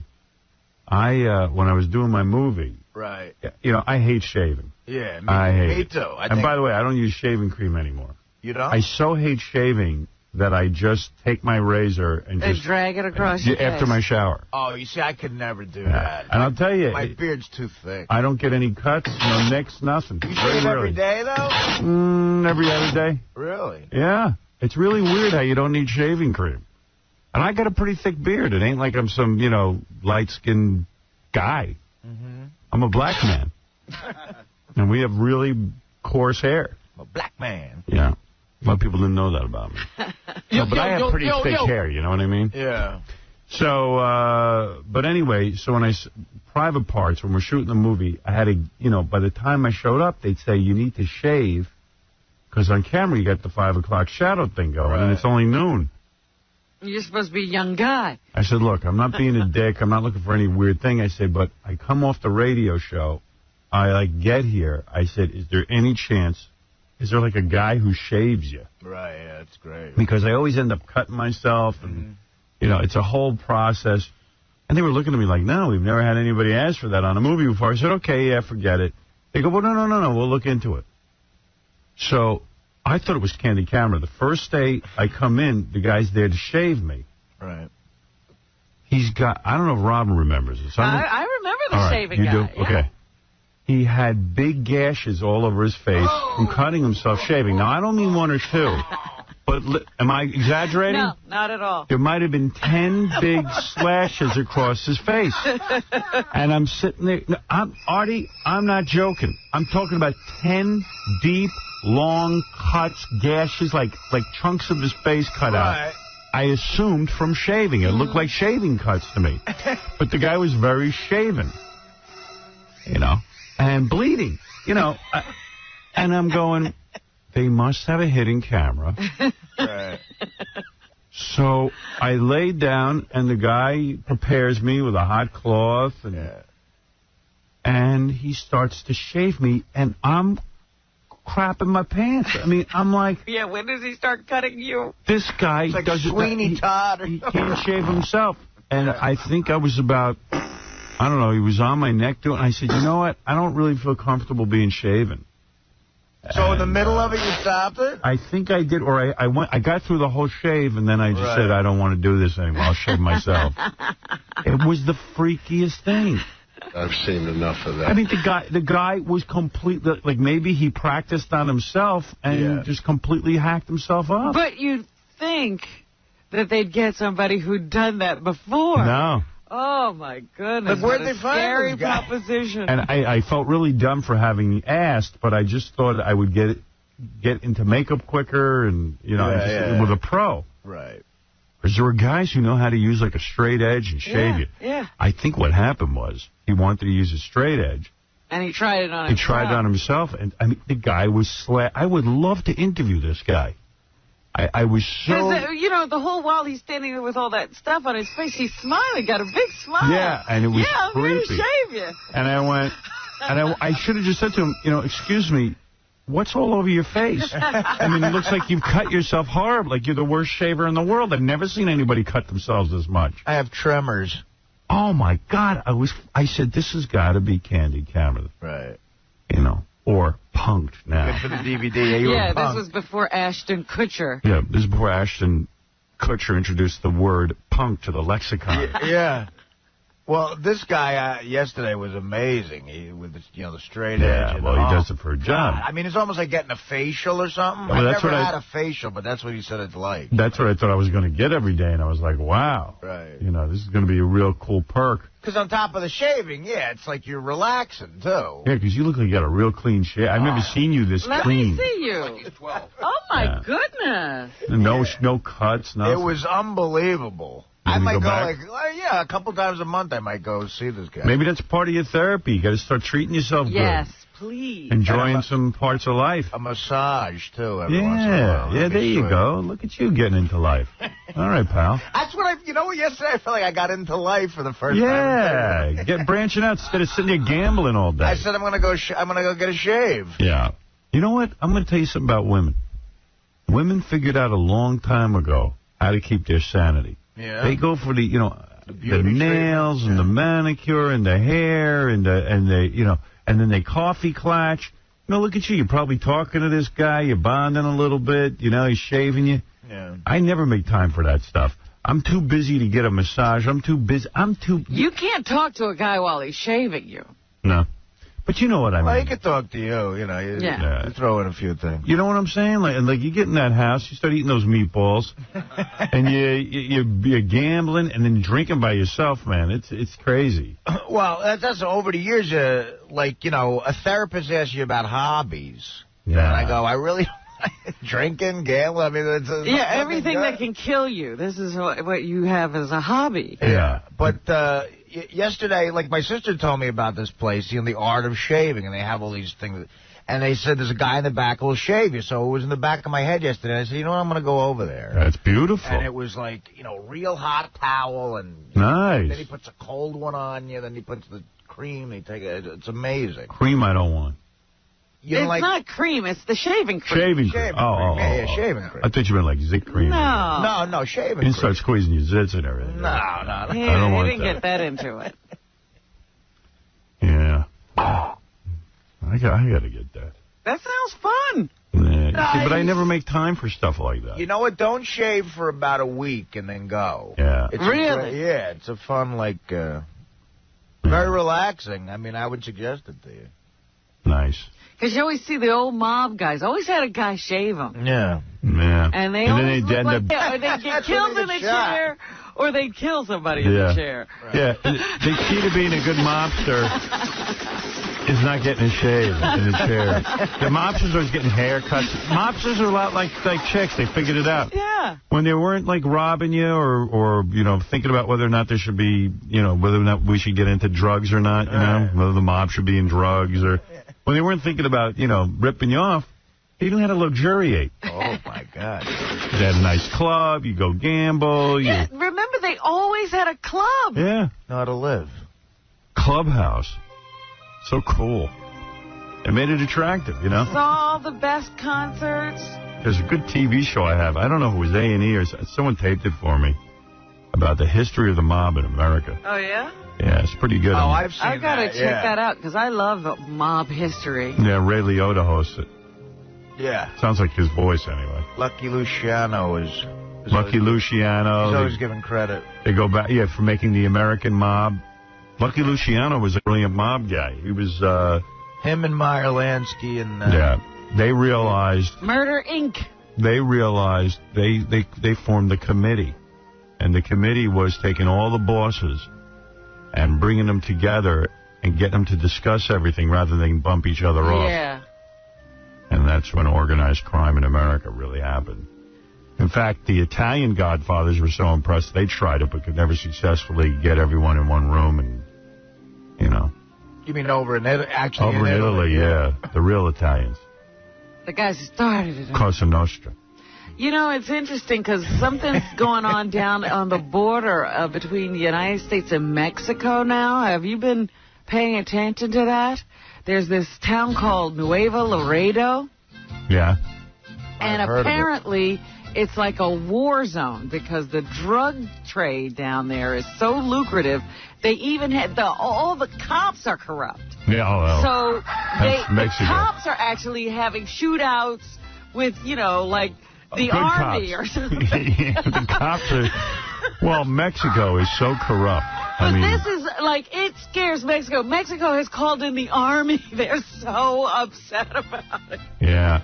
It's crazy because the guy just got, he got the job of chief of police. Basically because he was the only guy who would take the job. Yeah. And he all right, this week you're chief of police. Yeah. Well, what happened to the last guy? The police shot him. It's like Blazing that's Saddles. exactly what happened. Yeah. This chief of police vowed to crack down on the drug trade, and the very next day, he was mowed down in the street, shot over 30 times. Wow. And so that's when the Mexican government said, we got to do something about this. Yeah, because, well, you know, nobody's going to put up for this. I learned from the special when the American mob was so spectacularly successful and wealthy, it was because the head of the FBI, J. Edgar Hoover, had decided that communism was the #1 threat to this country. And he was one of those guys who said there's no such thing as a mob. He just stuck his head in the sand about it, and he let those guys flourish. Yeah. But finally, when the mob decided to get into the drug trade, that's when they had to recognize there was a mob. Actually, they weren't even going to recognize it then. But well, the mob had a big mob had a big meeting, and some cops oversaw it, and they said, "Well, Appalachian." Yeah.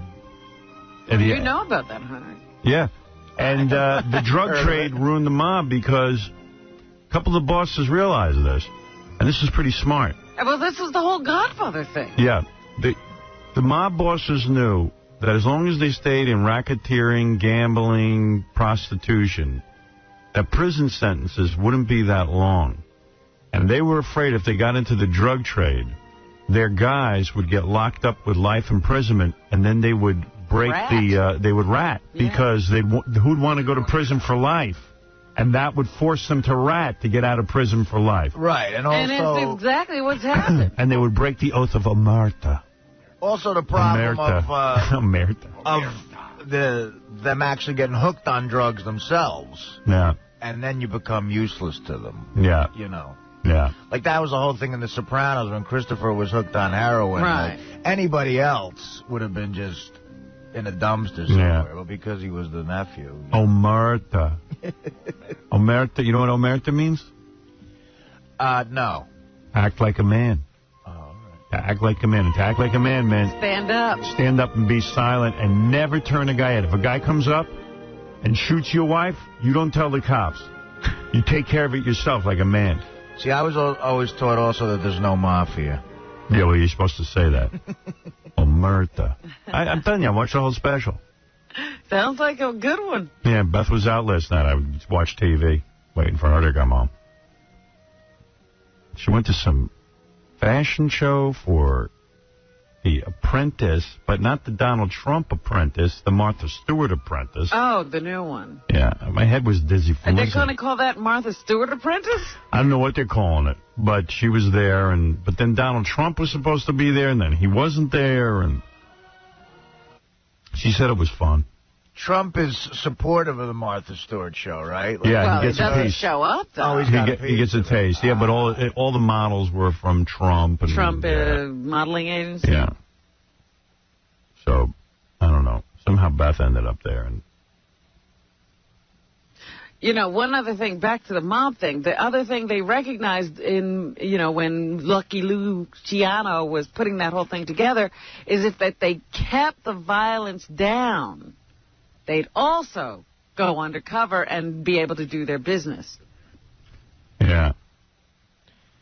That didn't work out for so many In the drug trade, they've never figured that out. They didn't say this in the specials, but I heard one of the reasons J. Edgar Hoover didn't really want to get involved with the mob is they had information that he was gay. Oh, yeah. They had the goods on him? Yeah, they had the goods on him that he was gay. You know, so... J. Edgar Hoover, right. And back then, you didn't want to be gay, especially being the head of the FBI. In the worst way. No. So maybe they knew something, you know. Who the hell Maybe they knows? taught him how to keep stuff on every president. That's how he kept his job for so long. But what's so fascinating is all these mob guys are so brilliant. They would have been heads of companies. They would have been brilliant CEOs, but they just hate the straight life. They don't want to make an honest buck. Well, it's not fun. You saw that 60 Minutes thing a couple of weeks ago where they've built an organization in prison to rival any corporation, any Fortune 500 company. And they're recruiting all the time and making guys take business courses. Yeah. They need the action. The action, right. They need it. It's a drug. It's a drug. It's an addiction. It's that adrenaline high. Yeah. From ripping off the system. We should have the mob run Viacom. We know what the hell's going on. Oh, boy. Make some money.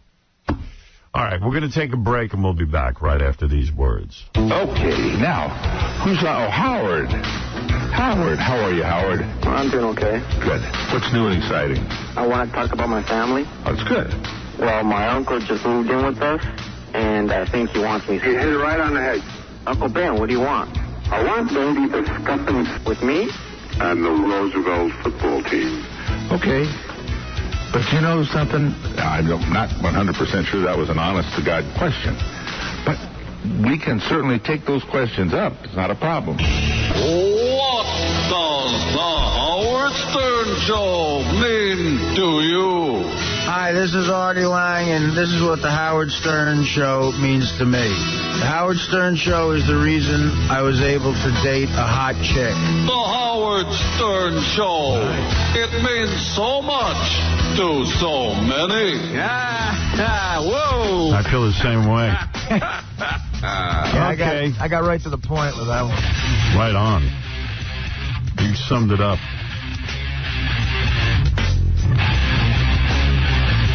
You want to hear a tape of Arnold Schwarzenegger being booed at some college? Yeah. I didn't know Arnold Schwarzenegger went to college. It said it was his college, didn't it? Well, wait a minute.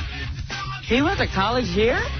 Santa Monica, I heard a little of this on the news this morning. Santa Monica Community College or something? Yeah. He went to college. He went back to speak at his alma mater for graduation, and a bunch of these cats who hate what he's doing over there, they think he's wasting money by doing this referendum, $45 million to take it to the people, So they're going around heckling him wherever he goes, and the students get upset because they wanted to hear what Arnold Schwarzenegger had to say. It wasn't about... Oh, so these were just outsiders. Yeah, they were like, hey, it wasn't about politics today, it's our graduation.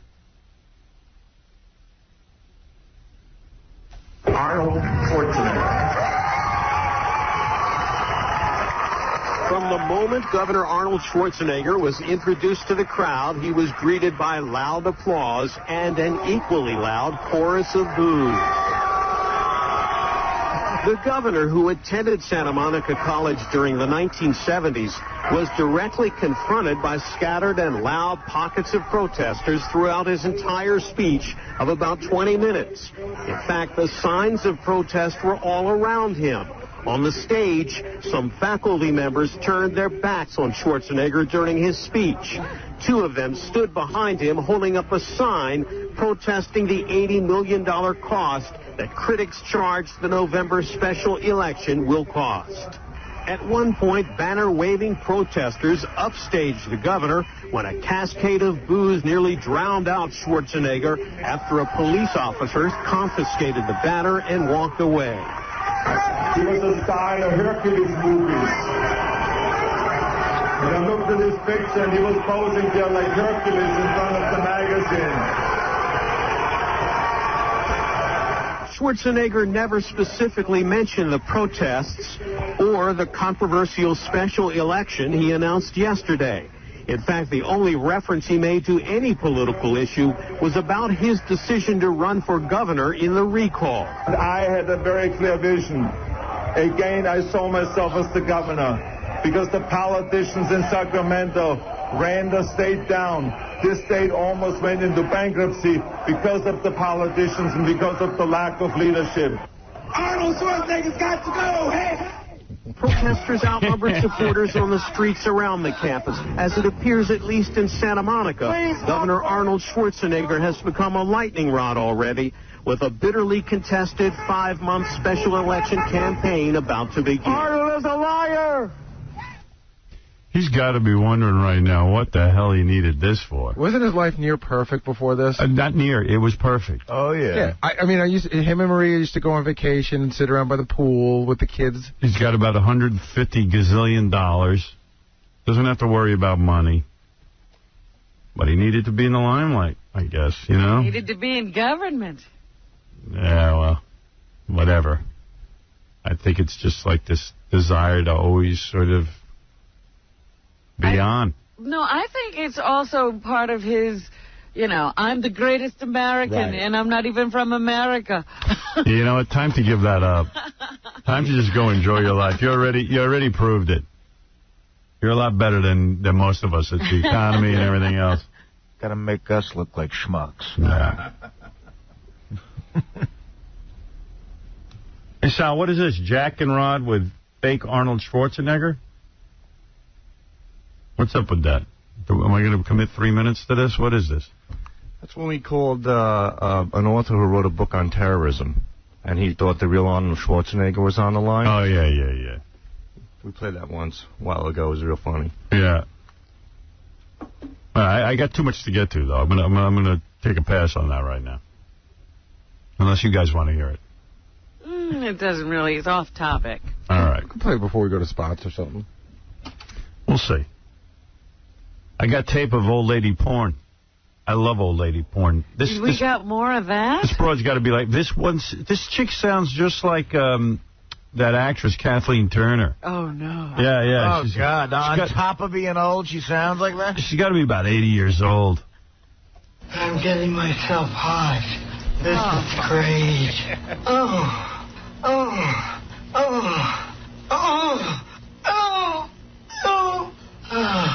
It's wonderful. I have to savor everything until my age. I love your sweat dripping down on my body. Oh, yeah. Oh, God. Oh, yeah. My blood pressure must be 190. Your blood pressure almost saves the grave. Oh, God. Oh, yes. Oh, yes. Oh, yes. Oh, make me your nanny. I'll do your special nanny for you. We can do this every night and every morning. Oh, yeah. It'll be wonderful. This is better than rejuvenation. I need a young heart like yours. Oh, yeah. I want it all. Oh, I hope you hire me.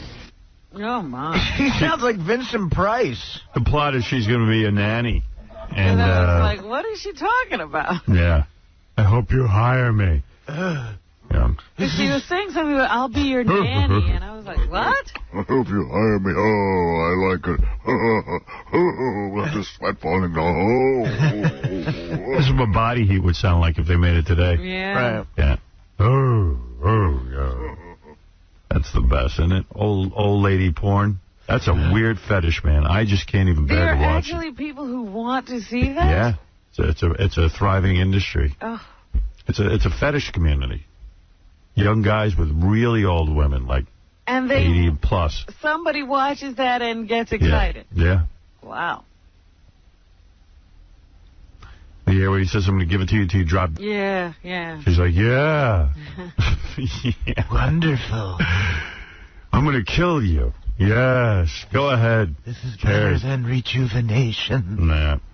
She's pretty good. That other lady's good, too. That other old lady. The one we met. Fritz! Where in the hell are you little bastard?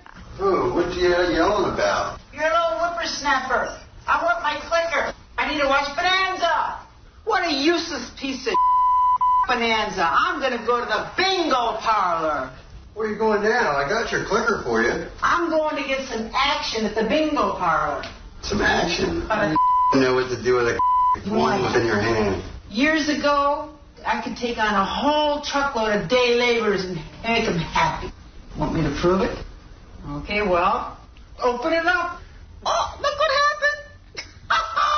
Lost my teeth, kid, but that's okay. You'll like this. Maybe the top ones will come out, too. Oh, I can't out, too. Get over here and my face, Sonny.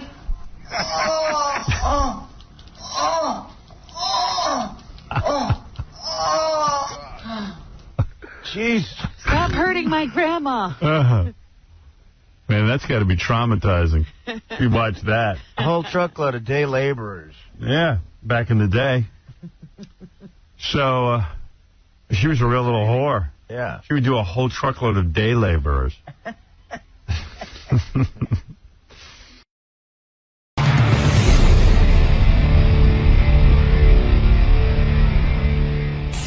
What's the deal? Like, do him and Kimmel know or like each other, or is it just...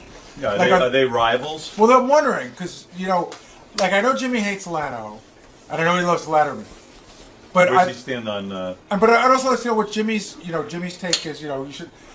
Craig Ferguson? Do you like Craig Ferguson? Like, I don't know. It's a weird thing for me. Some of these late night guys like each other, even though they compete against each other. I know he's good friends with Conan. But that's an interesting thing. Who are you good friends with? Who do you hate? Who do you... And why? Yeah. And the other thing is, like, I wonder if they ever talk to each other. Like, has he ever called another talk show host for advice? Yeah, he called Leno. I called you, too, right? He called me for advice, yeah. Jimmy Fallon will be in here pretty soon. I'm anxious to talk to him. I saw a thing on the internet that was so good. I got to talk to him about it. They have, I don't know how you find the link. Maybe howardstern.com can put it up there. They're pretty good about that. But it's a link to his Saturday Night Live audition. When Jimmy Fallon, when anyone gets hired for Saturday Night Live, you have to audition in a room for. It's almost like America's Got Talent in Vegas. You know, there's just like 5 or 6 people in the room. And no audience. No audience, and supposedly you never get any laughs, but you'll see on Jimmy's he does. It was Lorne Michaels laughing, but his audition was so incredible. What he did was, he did about 10 impressions or 15 impressions, but what he did that I loved is he kept them real short, and so you never got bored. Mm-hmm. And then he picked up his guitar and started doing some singing impressions. But again, just like little it almost looked like he was just ad-libbing them. It was a very relaxed audition. And as I'm watching it about the first or second song, and I go, no wonder this guy got the job. I mean, his audition, if you ever want to see a tape on how to audition for Saturday Night Live, there can't be a better audition tape than this. Now, I don't know how that stuff gets out there, if NBC put it out or what, but it is fantastic. Maybe they're trying to show. Maybe they've been getting a lot of bad auditions, and they thought maybe we got to show a good Maybe. I don't know. But, man, it was just incredible. And, maybe I sensed a little bit of nervousness on his part in the beginning, but not really. I mean, he just seemed real confident for a young guy. Well, that's part of the trick of stand-up. Yeah. You got to be confident. Hey, Jimmy. Is Jimmy here?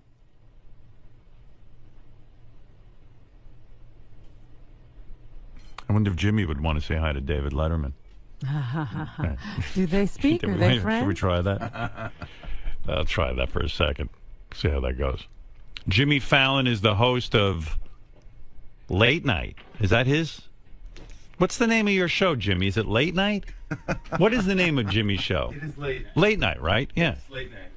Hey, everybody. Hey, man. With all these shows, you could get confused. Real quick, do you want to say hi to David Letterman? No. No? You didn't hear him? You don't want to say hi to Dave? Yeah, I can say hi to Dave. Dave, are you there? Yeah, Jimmy, good morning. Hey, Dave, how are you? Dave is in Chicago. He just was on our show. I thought because you're both late night hosts, you'd want to... Nice to be talking to one of the twins again. The twins? The twins? Jimmy Kimmel, Jimmy Fallon. Sure, I call them the twins. Yeah, what? You do. That's right. The twin? Does he? The twins, sure. Yeah. Dave, just real quick, because Jimmy's here. He's got limited time. I just wanted to give you a chance to say, are you friends with Dave, or are you an enemy of his because you're with the Jay Leno camp and you're on NBC? No. I mean, if anything, we're friends. Yeah. You're friends. Yeah. I've been on the show a bunch of times. Jimmy says you're his friend. Right. Yeah, okay. I appreciate that. Anything you want to say to Jimmy? Well, I was going to say, first of all, Howard, I just, something I forgot to mention before, I love that sound buzzard on AGT. No, but I mean to Jimmy, not AGT. Oh. No, okay, all right. Well, just a reminder, I just want to say that to Jimmy that Jay Leno is still a big chin douchebag. I'd love to, buy him a hoodie and have him troll around George Zimmerman's neighborhood. Well, all right, listen, you're obviously better. All right, thank you, Dave. Yeah. All right. All right. All right. That's David Letterman. David Letterman. David Letterman, the real David Letterman. Oh, my gosh. Yeah. Man, why would he say that? That's so, it's you know topical. what it is? He's so much looser on our show than his own show. That is amazing. Yeah, I he's think amazing. it's satellite that just loosens him right up. I was telling everyone, now who put out your audition for Saturday Night Live? Do you put that out? Or, I mean, you obviously didn't have it. Who put that out on the internet? It's weird because that was out.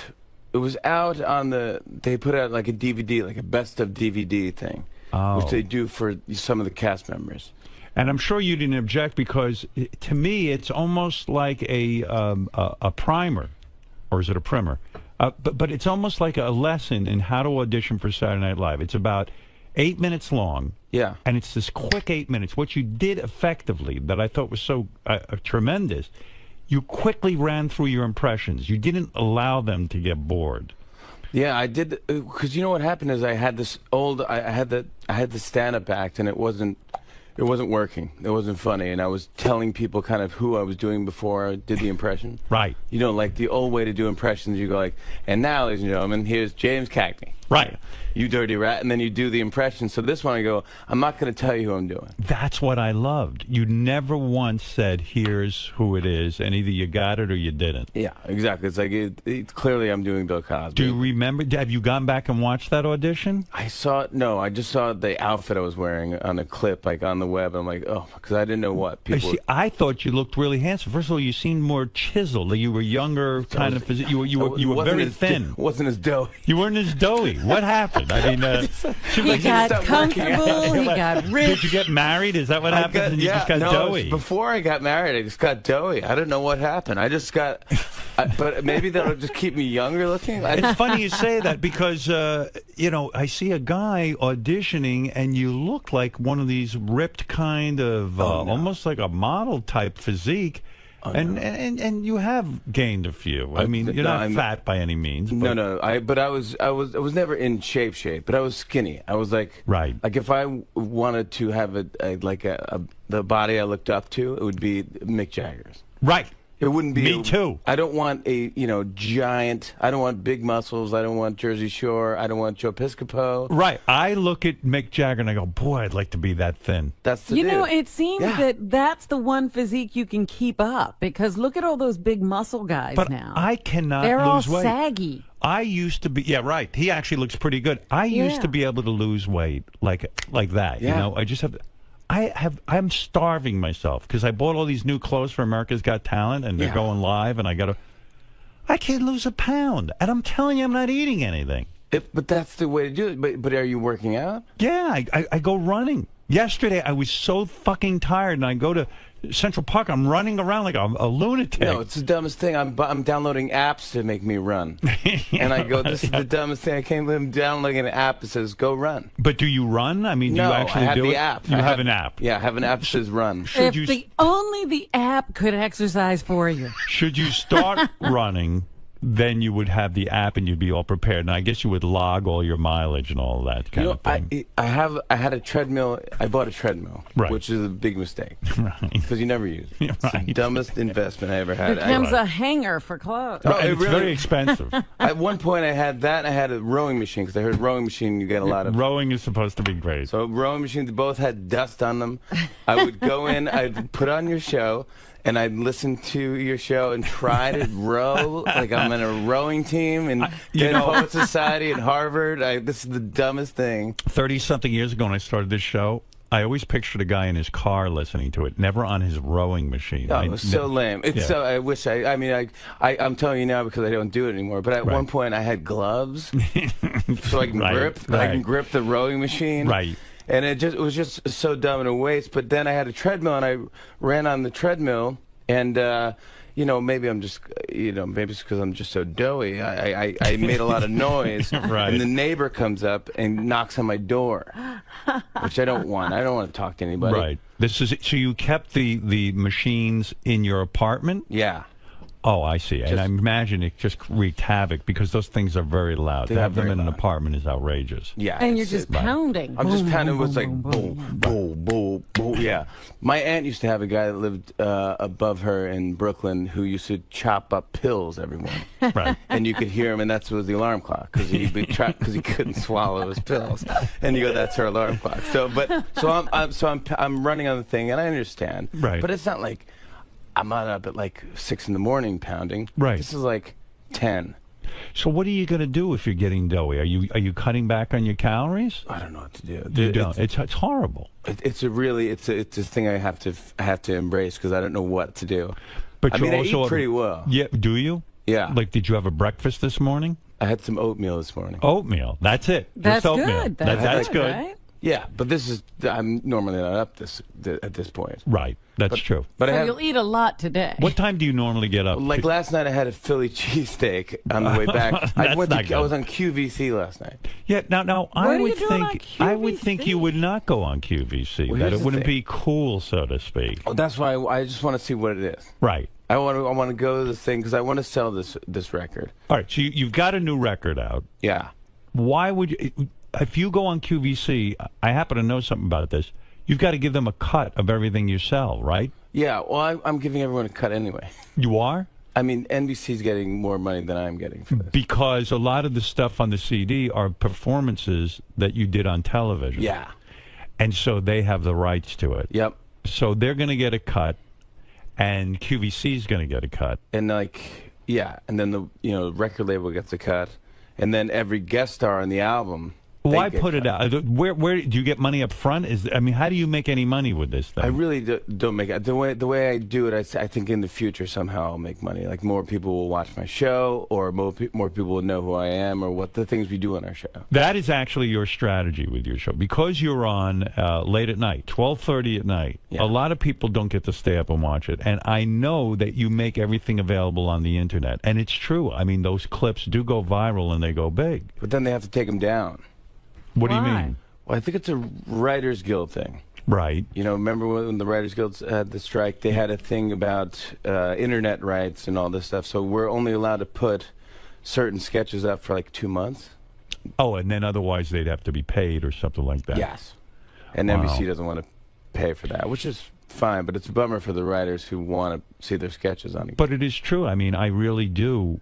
You know, I see more of your show on the Internet. Yeah, which a lot of people do, or in a taxi cab or something. Did you think when I appeared on your show the last time that I was overly rude to Mick Taylor of the Rolling Stones? Absolutely not. Was there any fallout from that? I mean, because I was kidding him about leaving the Rolling Stones, but I did it lovingly. I do love Mick Taylor. No, as I was leaving, I said goodbye to him, and I gave him like a man hug. And he came in and he goes, I'm sorry about my friend over there. Next time I'd love to hear you talk more. So he wasn't upset with me, was No, he? not at all. He was a good sport. Great sport, totally laughing. Some people on my staff was like, that was pretty harsh. I was like, yeah, I got a lot of feedback where people said, wow, you really ripped Mick Taylor a new asshole. oh, no, in fact, I felt like you guys had done that before. You know, I had a disappointing moment with your show because I really enjoyed my last appearance. I had a great time. Yeah. But you and I broke into a song, a Rolling Stones song. We sang to the audience in the commercial break, and I had a feeling you would include that somehow. Or you can't include that because you don't have the rights to the song? Is that it? What happened there? There was no interest in airing that? I didn't want to air it. Why? Because you're now a judge of singing. Oh, yeah. But, I mean, I know I'm not a good singer. Yeah, but I don't want to put that out just since your debut. I thought that was a fun, spontaneous moment. I could put that up. Well, no one told us that. I was ready to put up, but I go, you know what? Maybe Howard doesn't want that. Maybe he doesn't want this. It was a commercial break. He's a singing judge now. I see. You were protecting me. I was trying to protect you. I so don't know from that. You know, I don't protect anybody. I said, well, maybe he doesn't want that because now he's got to be telling someone, hey, you sing awful. You're a nice guy like that. You do protect your guests. I tried to. I mean, I do up to a point, you know, where it's like as much as I can. If you're going to be rude to me, then I won't do anything. I'm just like, I'll let you sing. It's like, fuck you. Yeah, exactly. Yeah, I mean, right. what am I going to do? But it's like, I think for the most part, I'm happy you're doing the show, and you know, it's all just kudos for me and our show. Who are you friendly with in terms of other talk shows? Let me get this, because the landscape, and I want you to be honest, I don't want you to be diplomatic. Yeah. I know you're friends with Jay Leno. You called him when you had to interview Obama. You got advice from him, as you said, and you got advice from me. And I got advice from Barbara Walters, too. Right. Yeah. But Conan is a close friend of yours, right? No. Oh. Yeah, I don't really... Not anymore? No, we were never close. Oh, I thought you were friendly with Conan. I'm friendly with him. Yeah, we're not friends. Did you not... Is he upset that you took over his whole time slot? No. No. But is he upset that you side with Leno in the big feud? Nothing to me. He's come on the show. I mean, there's no sense. I mean, I'm not really part of that whole thing. Oh, I thought you were friends with him. With who? With Conan. No, I'm friends with him. No, I'm not close. No. I'm not close really with any of the hosts. You're a hard guy to get close to. I've tried to hang out with you. It's impossible. You really want nothing to do with me. You really What did you say? You were telling us a story about how you thought you were with him and then he left you and went to somebody else? No. I ran into Jimmy when I was in Los Angeles, and he came over to the table, and we were eating together. He was having a smoothie, and I was eating a salad or something, and I was with my wife, and then he quickly got up after a while to leave, and it was because 𝗦𝗵cie𝘄𝗿𝗍 and a whole power table were waiting for him somewhere else. That power table converged. You are a very social guy. Beckham was there, yeah. Yes. Beckham was by the pool. Enjoying the water, Jimmy. Yeah. He didn't talk to me because, you know me. How cool is that guy? He was wearing a ski hat on the pool. Well, you're saying it in a nice way, but you're really making fun of him. Beckham is there. It was 900 degrees in L.A. We're sitting by a pool. Leather jacket. The fucker's got a leather jacket on, and he's got a ski hat. Like a little jaunty. Yeah. And even like my wife and I are sitting there go, look at this fucking guy. Is he a poser or what? I didn't know who he was. He's a good-looking dude. Yeah, but I didn't recognize him as Beckham, but I just said, look at this guy. He wants so much goddamn attention. He couldn't bring more attention to himself. Why would you sit by the pool if you're wearing a leather jacket and a hat? Right. So is that cool? I think it's not cool. I don't know. I mean, well, sure. I don't know. I could never pull that off. You would make fun of me so bad if I rolled up to the pool and said, Howard, Beth. And you're wearing shorts and a leather jacket. And a leather motorcycle jacket and a ski hat. That's a hard look to pull off. I'd be like, oh, I'm hanging out with the Edge.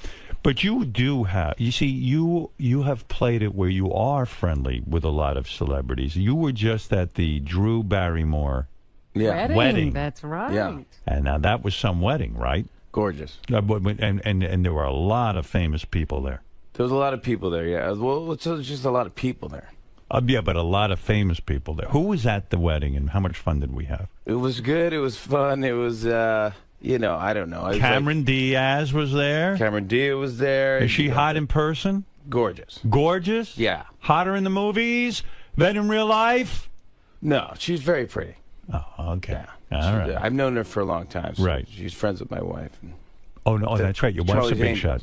That's right. Your wife's a big shot. She's not a big shot. What kind of big shot is she? She's some sort of producer. She produced. She works with Drew. They became Flower Films, like the partner, and so they did like Donnie Darko and Charlie's Angels, and it's just a bunch of other movies. Is the marriage gonna last between Drew Barrymore and this guy? I say no. What do you say?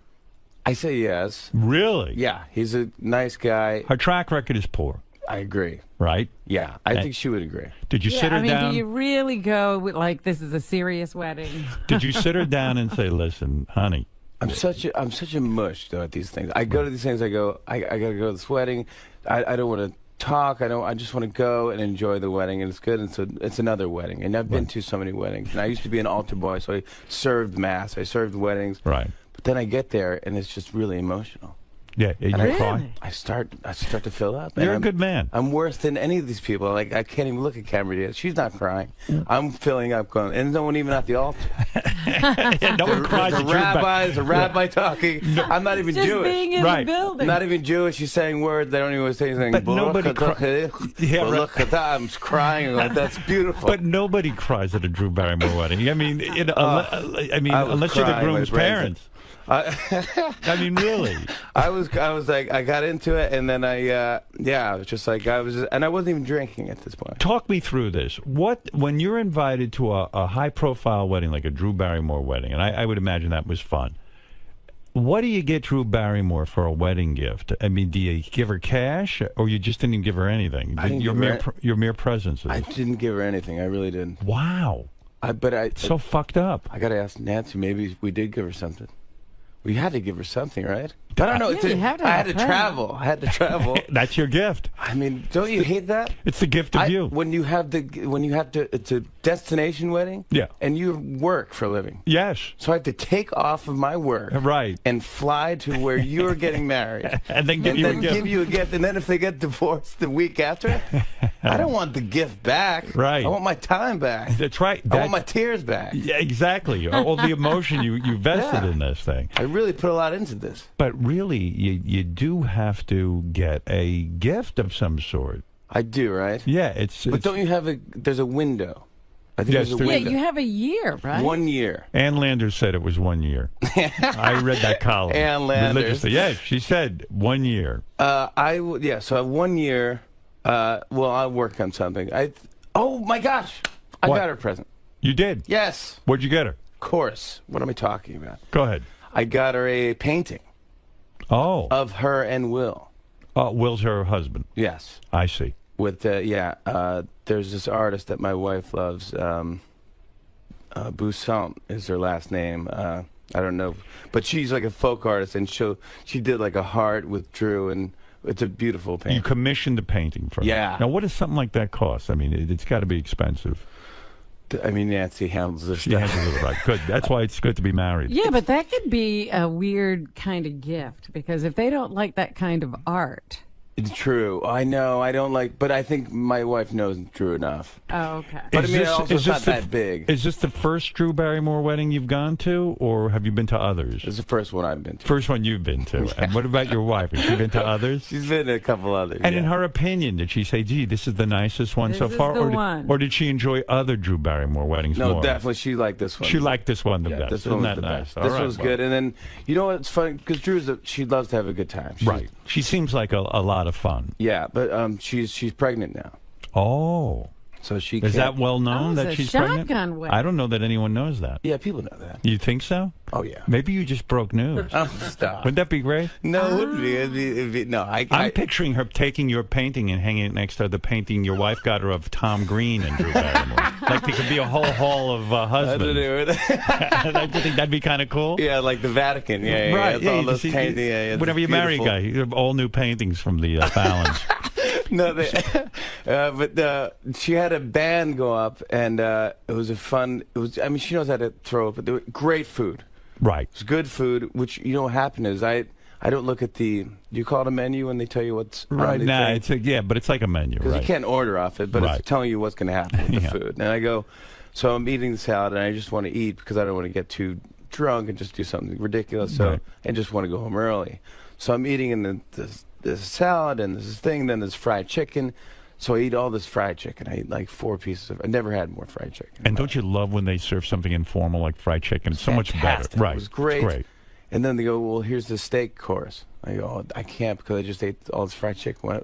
What am I at? One of those Brazilian places? Right. You ever been to those places? All you can eat? Yeah. Where you but it's all this different meat. Yeah, and you have to flip the card over to tell them to stop. Yeah. I didn't know that you have to flip the card to red because I'm just going like, why do you keep offering me this meat? I guess I'll take it. I mean, I'm not going to waste it. But then I have, I'm like it's like a Flintstone. It's gluttonous. It's ridiculous. It's like medieval times. It's like the Game of Thrones. Yeah, it's like Game of Thrones.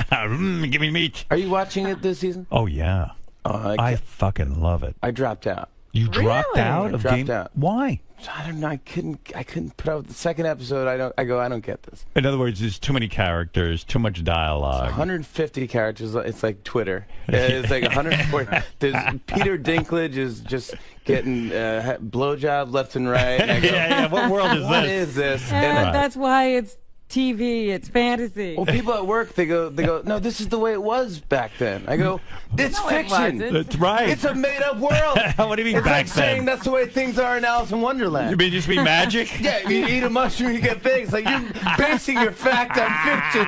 It's not even an argument. I can't even have this argument. So who's at your table at the Drew Barrymore? I mean, imagine a powerful table of wonderful entertainers all making jokes. And like you say, you got to be on your game almost because you can't get too drunk. There's a lot of heavy hitters there. Yeah, I was at Drew's table. Oh. So I was with Drew and Will. Oh, my And my goodness. wife, Nancy. And Nancy had to get up and speak and say something. Is she articulate, your wife? Are you embarrassed? Did you help her with what she had to say? I didn't. I tried to, and then I tried to give her a joke. It just didn't work. What was the joke? Well, I was going to say a joke about something like that. I don't know why. She's just so nervous doing this. I don't know why I try to give her a joke. I say, well, at the end, say, look, now that we're family, Jimmy wants to stay at your parents' summer home this summer because they have a great summer home in Maine. It wasn't even that funny going into it. That was the joke? Yeah. No wonder she didn't use it. What is that? I think she did use it. So it's you, Drew. Yeah. Who else is at the table? Scarlett Johansson was there. Scarlett Johansson's at the table. No, it's not at the table. She was there. What's she wearing? They're all just look gorgeous. Everyone's dressed up. Nice With the titties out and the whole thing, right? Yeah, sure, I guess. What do you mean, I guess? What, you're not a man? Well, I am a man, but what are you talking about? I don't know what that means. Titty dress. Well, they're flashing things. Girls always have their titties out at these weddings. I don't know. I didn't see You're that. such a polite guy. You won't even look at their titties. I didn't know. They wear those gowns, with the titties. I know you keep saying that, but I don't know what you're talking about. It's All a right. gown. It's a gown. All right. Yeah. And does Drew Barrymore wear white? Does she? She wore white. She looked beautiful. Virginal Chanel, white. Yeah. Chanel is Will's family's in. Oh, I see. So everyone wore Chanel. Cameron, Chanel. Well, I'm happy for her, I guess. Yeah. I mean, why not? Why shouldn't I? I hope she's happy. She was great. She was super happy, and it was at her home. I was at, so it was Montecito. I was in Montecito. But the mother's not. Drew Barrymore doesn't get along with. I know the mother. I used to have her on the show all the time. She was a firecracker. Yeah. But the mother doesn't get to go to the wedding, right? No. Wow. Oh. Yeah. Not on. I don't think she was there. I didn't run into her. You didn't see her walking Drew down the aisle? You would have noticed. No, I would have. Yeah. Believe me, yeah. You would have. I would have seen it. Sad, though, right? Is she outside protesting? I heard she holds up a sign and she goes, I'm against this wedding. I didn't see that either, Dan. Yeah, it's sad, right? Well, yeah, I guess so. I mean, it's a bummer. It's like you just, I don't know. I don't know the whole scoop, so. Right. You don't get involved that way. But this is a weird story. So I go to, my wife's getting ready for all the bridesmaids, and so I go out to lunch in Montecito. Right. I'd never been to Montecito. It's beautiful, right? I've never been to either. Place? Yeah. Fine. Right. And so I go there, and I walk to this place. I go, well, maybe I'll just sit down. I'll have something to eat, and I'll get a glass of wine or whatever. Drink in the afternoon. I don't care. I got nothing to do. Right. So I go in. I go to this place. This guy comes over. He goes, what would you like? And I look at the thing. I go, hey, buddy, I'd like to get this white bean salad or something. And then he goes, and then a pizza and a glass of wine. He goes, all right. I go, no wonder thanks, you're buddy. doughy. With that, you ordered a pizza, a white bean salad, and wine? It's a lot of starch. Maron, that's a lot of calories. But go ahead. All right. So I can lose weight then, I can tell you. That's right. Cut out half the starch. So anyways, I go, so the guy, I go, I'm sorry to keep calling you buddy. What is your name? So he goes, my name's Josh. I go, okay, Josh. Thanks, buddy. Thanks, Josh. Right. So he leaves. He comes back. He brings the white bean salad and the wine. And it looks like there's mayonnaise on the white bean salad. You don't want that. I hate mayonnaise. Right. And it's 90 degrees outside. Right. So it's like hot mayonnaise. So I'm just sitting there, and I'm drinking my wine, waiting for Josh to come back. Right. So he finally comes back, and I'm halfway through my wine, and I go, I don't want to get hammered. Right. I just want to eat my lunch, get fat, and get out of here. Right. So he comes back, I go, hey, sorry, Josh, but is there mayonnaise in this thing? He goes, let me check with the chef. So then he leaves again for 3 minutes. So now I'm done with the wine. I'm licking the bottom of the glass. Now I'm getting buzzed. He comes back and he goes, the chef said it's red wine, it's vinaigrette, and it's the rest is a surprise. A surprise. Surprise. And then he leaves again. Right. So I'm staring at this thing. I go, I'm not going to eat this. No. Surprise. What if the surprise is mayonnaise? Right. You idiot. I want to know if there's mayonnaise. Yeah, that's why I asked you a question. So anyways, He comes back and he goes, "Oh, like you didn't touch the salad." I go, "No, I don't like mayonnaise. I like creamy stuff. So I'm sorry, I didn't." He goes, "Oh, all right. Let me get the chef will probably want to bring." I go, I don't want anything else. Yeah, I just want to get out of here. Just bring me a pizza and I get the check. I want to get out now. I'm mad. Spending your life at the mad. You're getting drunk. Restaurant I'm getting Montecito. drunk, and so then he brings me another glass of wine on the house because I got the mayonnaise. And I go, "Thank you, Josh." He goes, "No problem." He goes, and yeah. So then he brings the pizza over, and I go, "Josh, this looks amazing. Thank you so much." He leaves. The manager comes over. Right. Excuse me. Can I just ask, is everything okay? Yeah. Yeah. And I go, "Everything's fine." And now you're making a scene. Yeah, right. the big scene. So then I don't want to get Josh fired. Right. So I go, "By the way," and this is a true story. I go, "By the way, Josh is great." Right. She goes, "He's married." So I'm hammered. Yeah. I'm hammered. Right. But she thinks I'm hitting on the. I never see Josh again. He leaves. Oh my God. He thinks I was hitting on him. Oh my God. I go, "This That's is a amazing. nightmare." Maybe you give off that vibe a little bit. Like a little. Because you're such a nice. You do have a little bit of a gay vibe. Too much. A gay vibe. Effeminate. I used to think sometimes you were gay. Yeah. I've had that thought. Yeah. I had this whole imaginary life for you that you married, but your wife's a beard, and you go over to 𝗏 table and you're staring at Beckham. And no, you know what it is? Because you're a nice guy. Because I don't know if it's an act, but like you, the guy. Hey, I don't know. What do I have to do? I don't know this titty dress. You have to but you're very. You're so guys aren't respectful. Right. They're lewd. We have penises and they rule our lives. And, and I you should be watching Game of Thrones. Well, yes. It seems like you've overcome the urge, to be gross but you must fart and do weird shit things right. I mean, like any other guy. I don't know. You don't know. No, I don't remember. You don't even shit. I don't. Do you ever use foul language? No. I do now and then, sure. I don't get that impression. I think. I do. Sure, I do sometimes. But it's like when you're just goofing around or. Right. You will do that with your friends. Yeah. Now, talk to me about the new album for a second. I see you have your guitar here, which always excites me because I was telling Robin, this audition tape that you did when you were on Saturday Night Live, it was so fantastic. How old were you then? I think I was 23. And you were smart about it. You grabbed your guitar and you started to play the guitar. Yeah. And you went through quick musical impressions. And I love that because, first of all, it's brief. Yeah. Sucks me in, you give a funny line, and you're on to the next thing. And you like to give the impression that you're almost just coming up with it off the top of your head. That's the trick to a great stand-up or a great audition for Saturday Night Live. Do you think, have you ever seen anybody else's audition tapes for Saturday Night Live? Yeah. Is yours the best? Oh, no. Are you the only guy who ever got a laugh from Lorne Michaels? Because it's legendary. I've talked to other Saturday Night Live guys. Brewer. It's a tough room. It's really tough. It's like no one laughs. He is guffawing through your audition. Like some good laughs. He starts laughing when I did an impression of Adam Sandler because at the time no one did that. It was fantastic. Oh, thanks. But do Adam Sandler. Come on. There was three phases of Adam. There was like the one part where he just kind of mumbles and he goes like, "How you doing? It's good to see you, Howard. All right, good to be here." And then he does the thing where it's like, and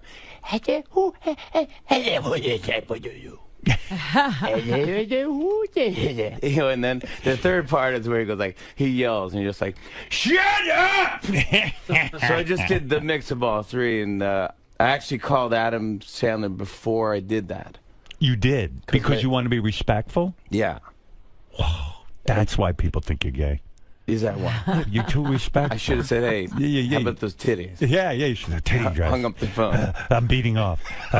And hung up the phone. You know, funny enough, Adam Sandler was almost here today. Now, Adam Sandler and I have a weird background. We don't talk, and I was critical of some of his movies, like no one else was. Oh, he didn't. Were you once on a plane with Adam? Yeah, we didn't talk to each other. Didn't speak. It was incredibly awkward, but I had heard that he was maybe coming in this morning. I was excited He's to sort of... the nicest dude. That's what I hear. Ever.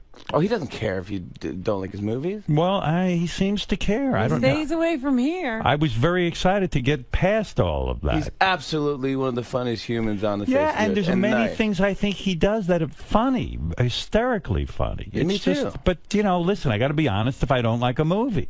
I'd say I don't do that. How did you, when you say you reached out to Adam Sandler before you auditioned for Saturday Night Live, how do you even know to get to him? Because wasn't he already on Saturday Night Live? He was a big star. How did you know him? My manager at the time, Randy Siegel, used to work at Burleson Gray, and she knew Sandler on his way out. Right. So she knew him. So she called Adams and said, "Hey, my client Jimmy, who you met once before, I think he saw me at the Improv in L.A. Right.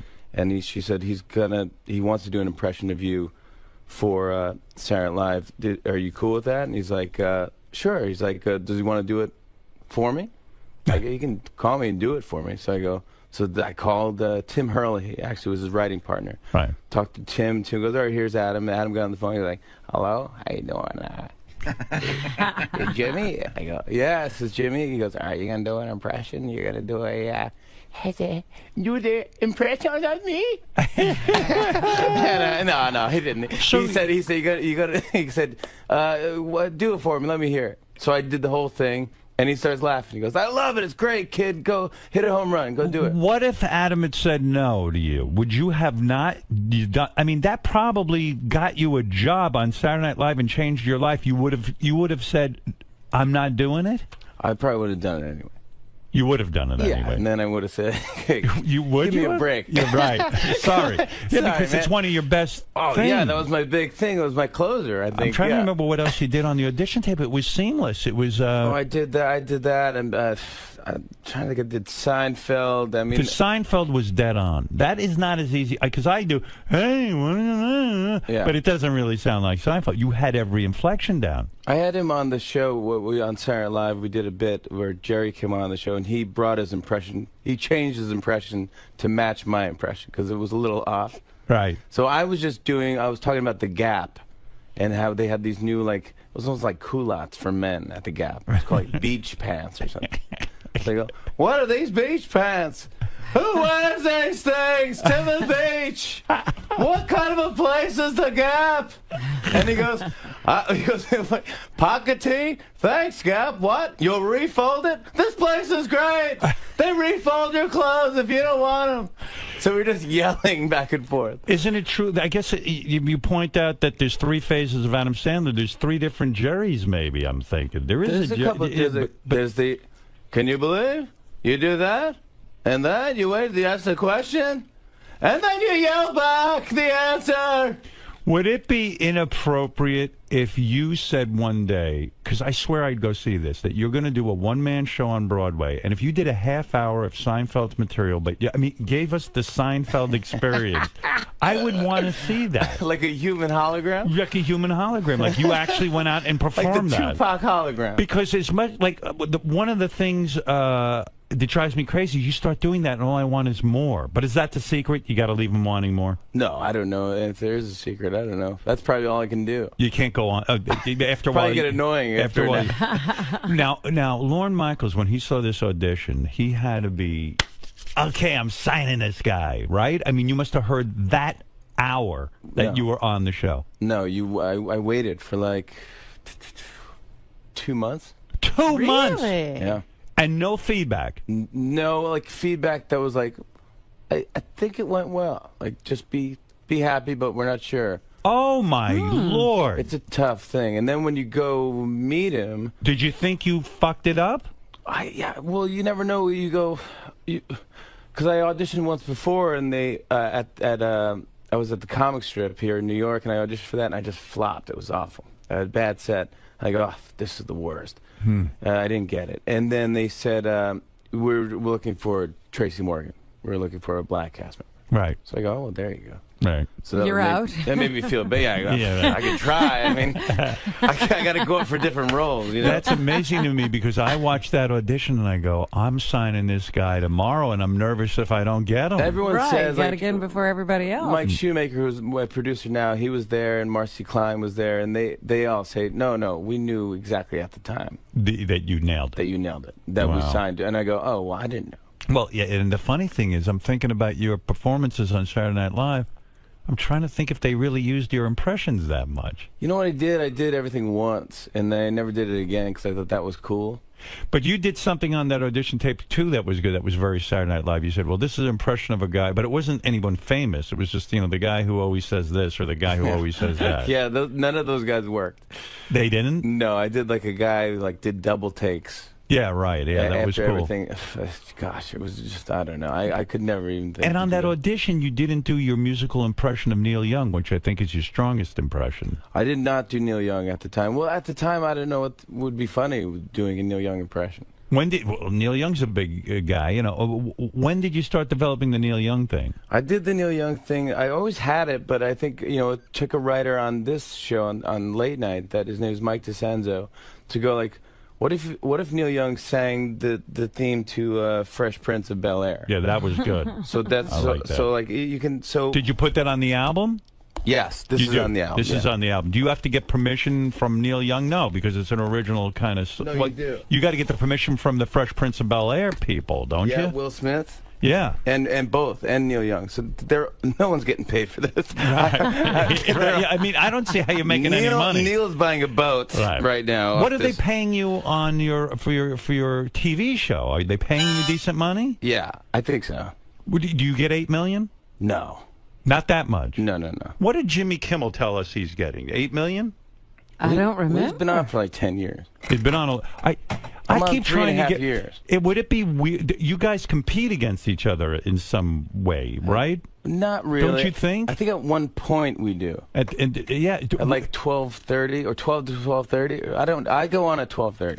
He goes on at 12. Yeah, but I keep wanting to get you guys together, but I'm wondering if that would be weird in some way.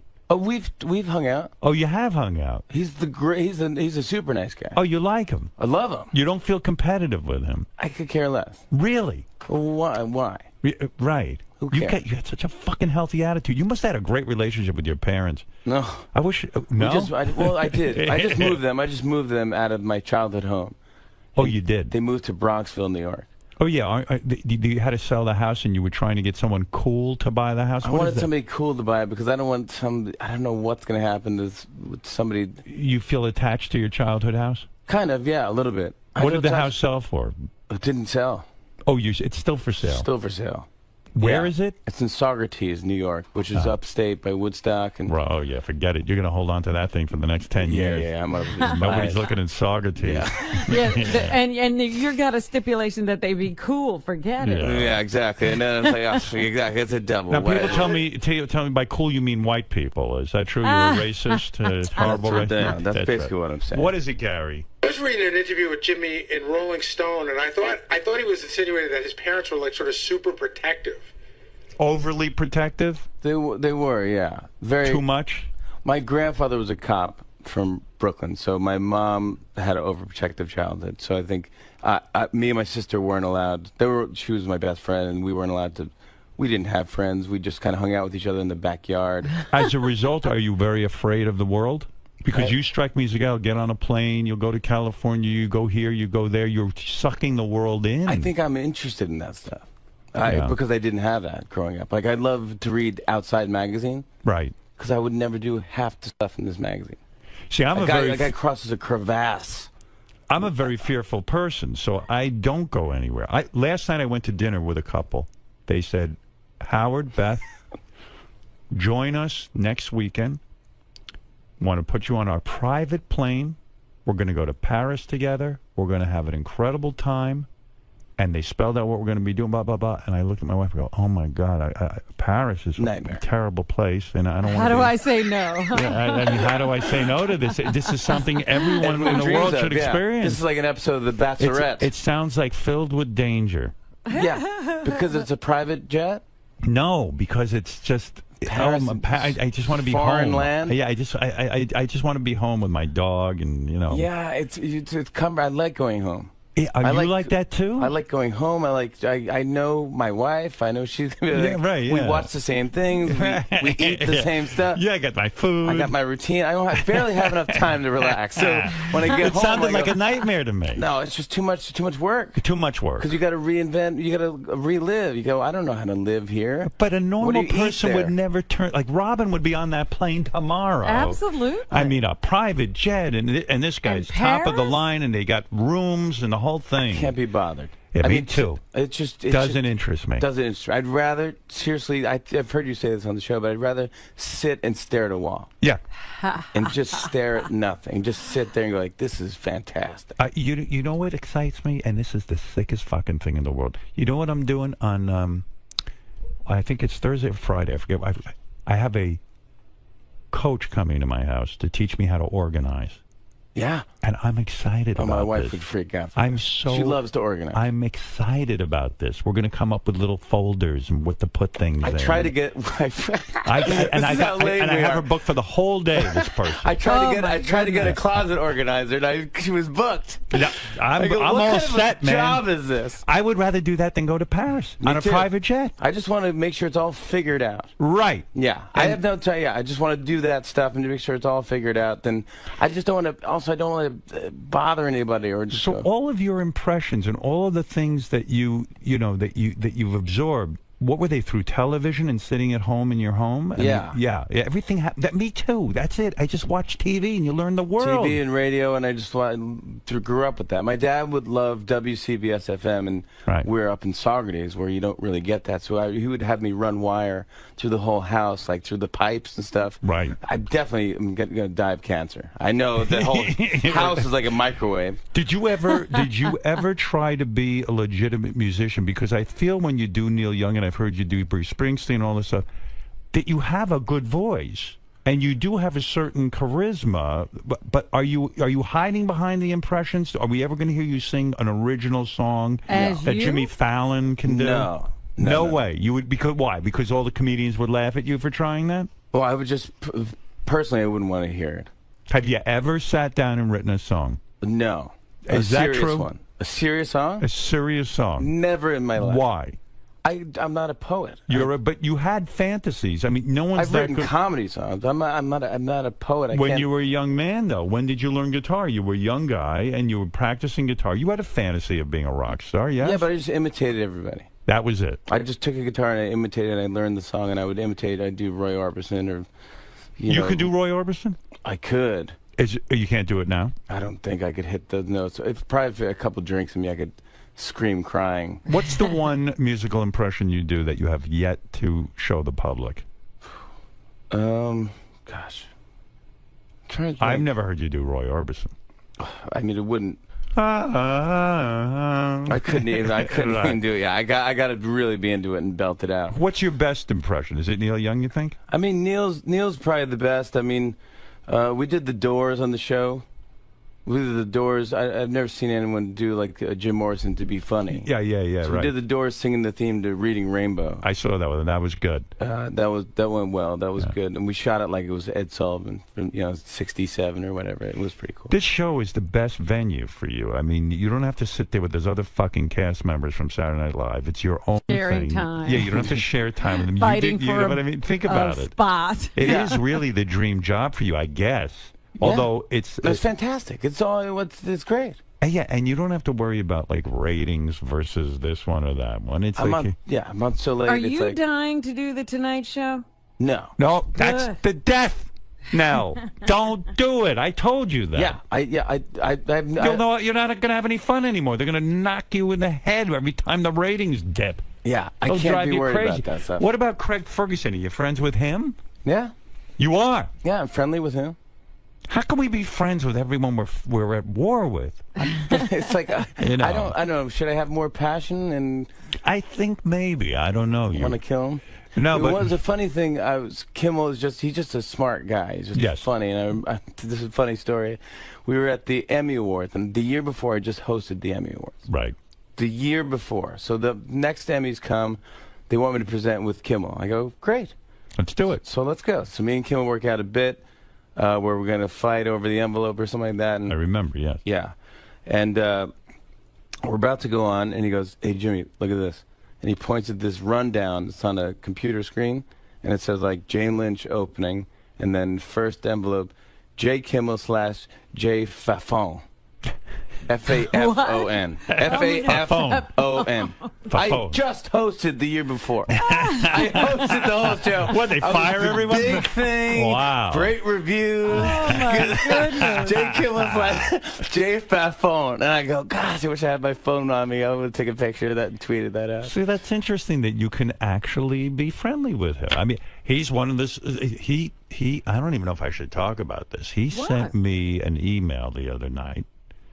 His girlfriend Molly is sitting on the toilet to pee, and he goes in with his phone and takes a picture and sends it to me. He goes, "You see, I can take pictures of my girlfriend like you do of Beth." Oh my God! She wrote me a note. She goes, "I'm going to kill him." She says, "I'm going to give back to the earth after I chop him up and throw him in the ocean."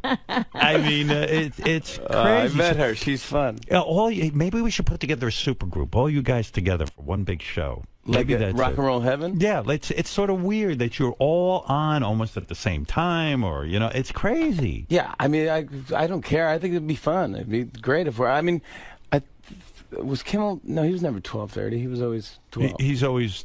Was he 11:30? No, they won't put him on 12:15 or something. I said, put you on 11:30 with that stupid nightline. We're 12:37. Remember, he just got 5 minutes. Yeah, he's got to bug up his ass. He wants to get on at 11:30. I said, what do you care? It's so great. We're on 12:37. I want to be on at 12:36. Does it matter? 12:36 is going to change everything. I mean, does it matter if I'm on at 12:41? He's got all kinds of theories. If you get on a little bit early, then your ratings and blah, blah, blah. He's got the whole thing figured out. But then what happens? You don't check the ratings. I don't care. You well, don't what care. happens? So what if we had an amazing rating? Right. Now we got to book, you know, the magician every week?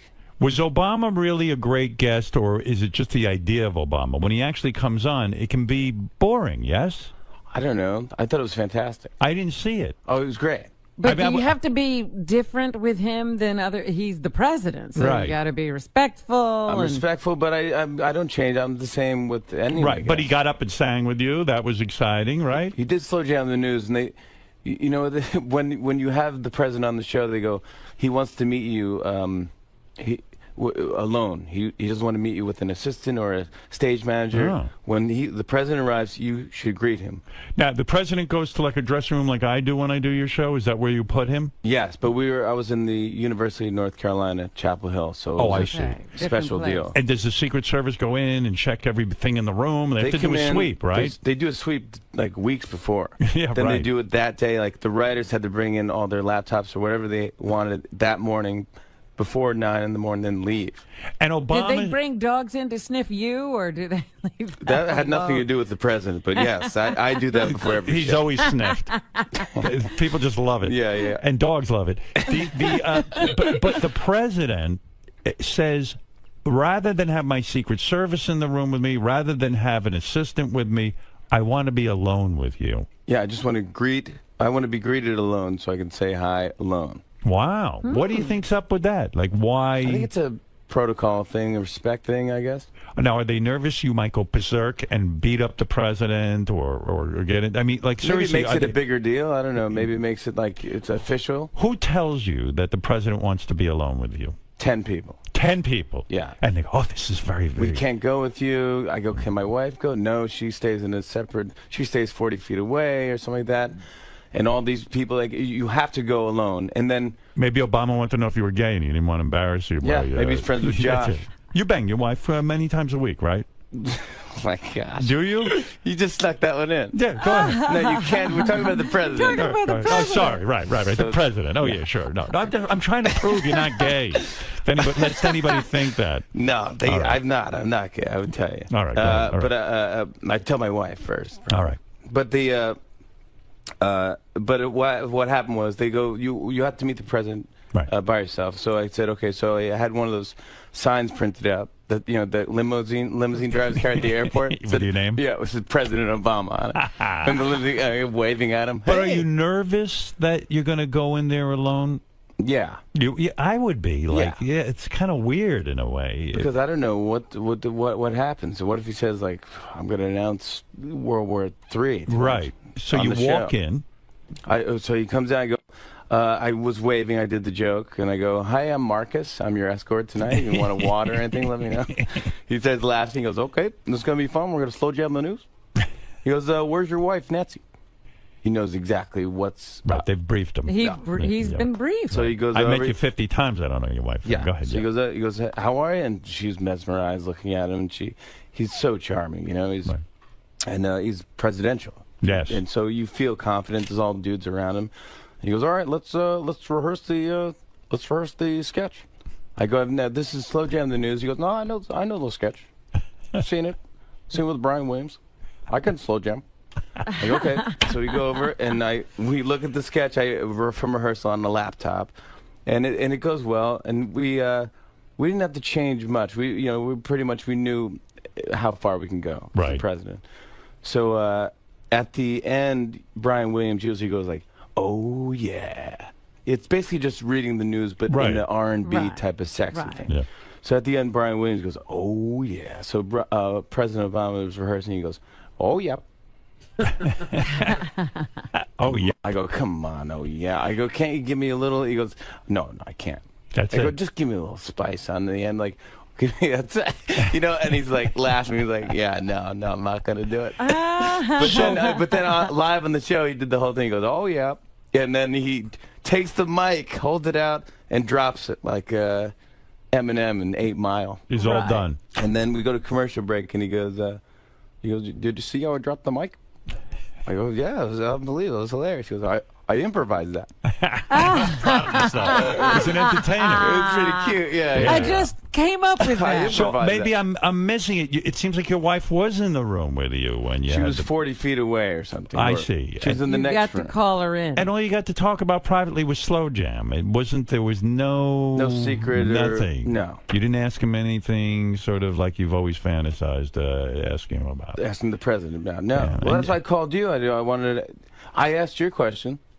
You know, I was so proud of myself, and this shows that I've matured. I want to compliment myself right now in this portion of the interview. Yeah, what advice did you give? Jimmy asked me to give him advice about interviewing them. He said, and Jimmy was very nice. He goes, "You're a very good interviewer. What would you do if you asked the president?" And I was joking around in your show, but I know exactly. But you gave me a real good question. Yeah, and I wrote down, and I'm not kidding. I said to my wife, "Why should I help Jimmy? What if he has a great..." He goes, "I'm looking for a great moment." I go, "If Jimmy has a great moment, what do I get? What do I get out of that?" Right. And like, Jimmy who wants him becoming... prospers from that, and you get nothing. Because I'm the opposite of Jimmy. I don't think about other people doing well. I don't like when other people do well. Yeah. And then I said, that's what my psychiatrist's been talking about.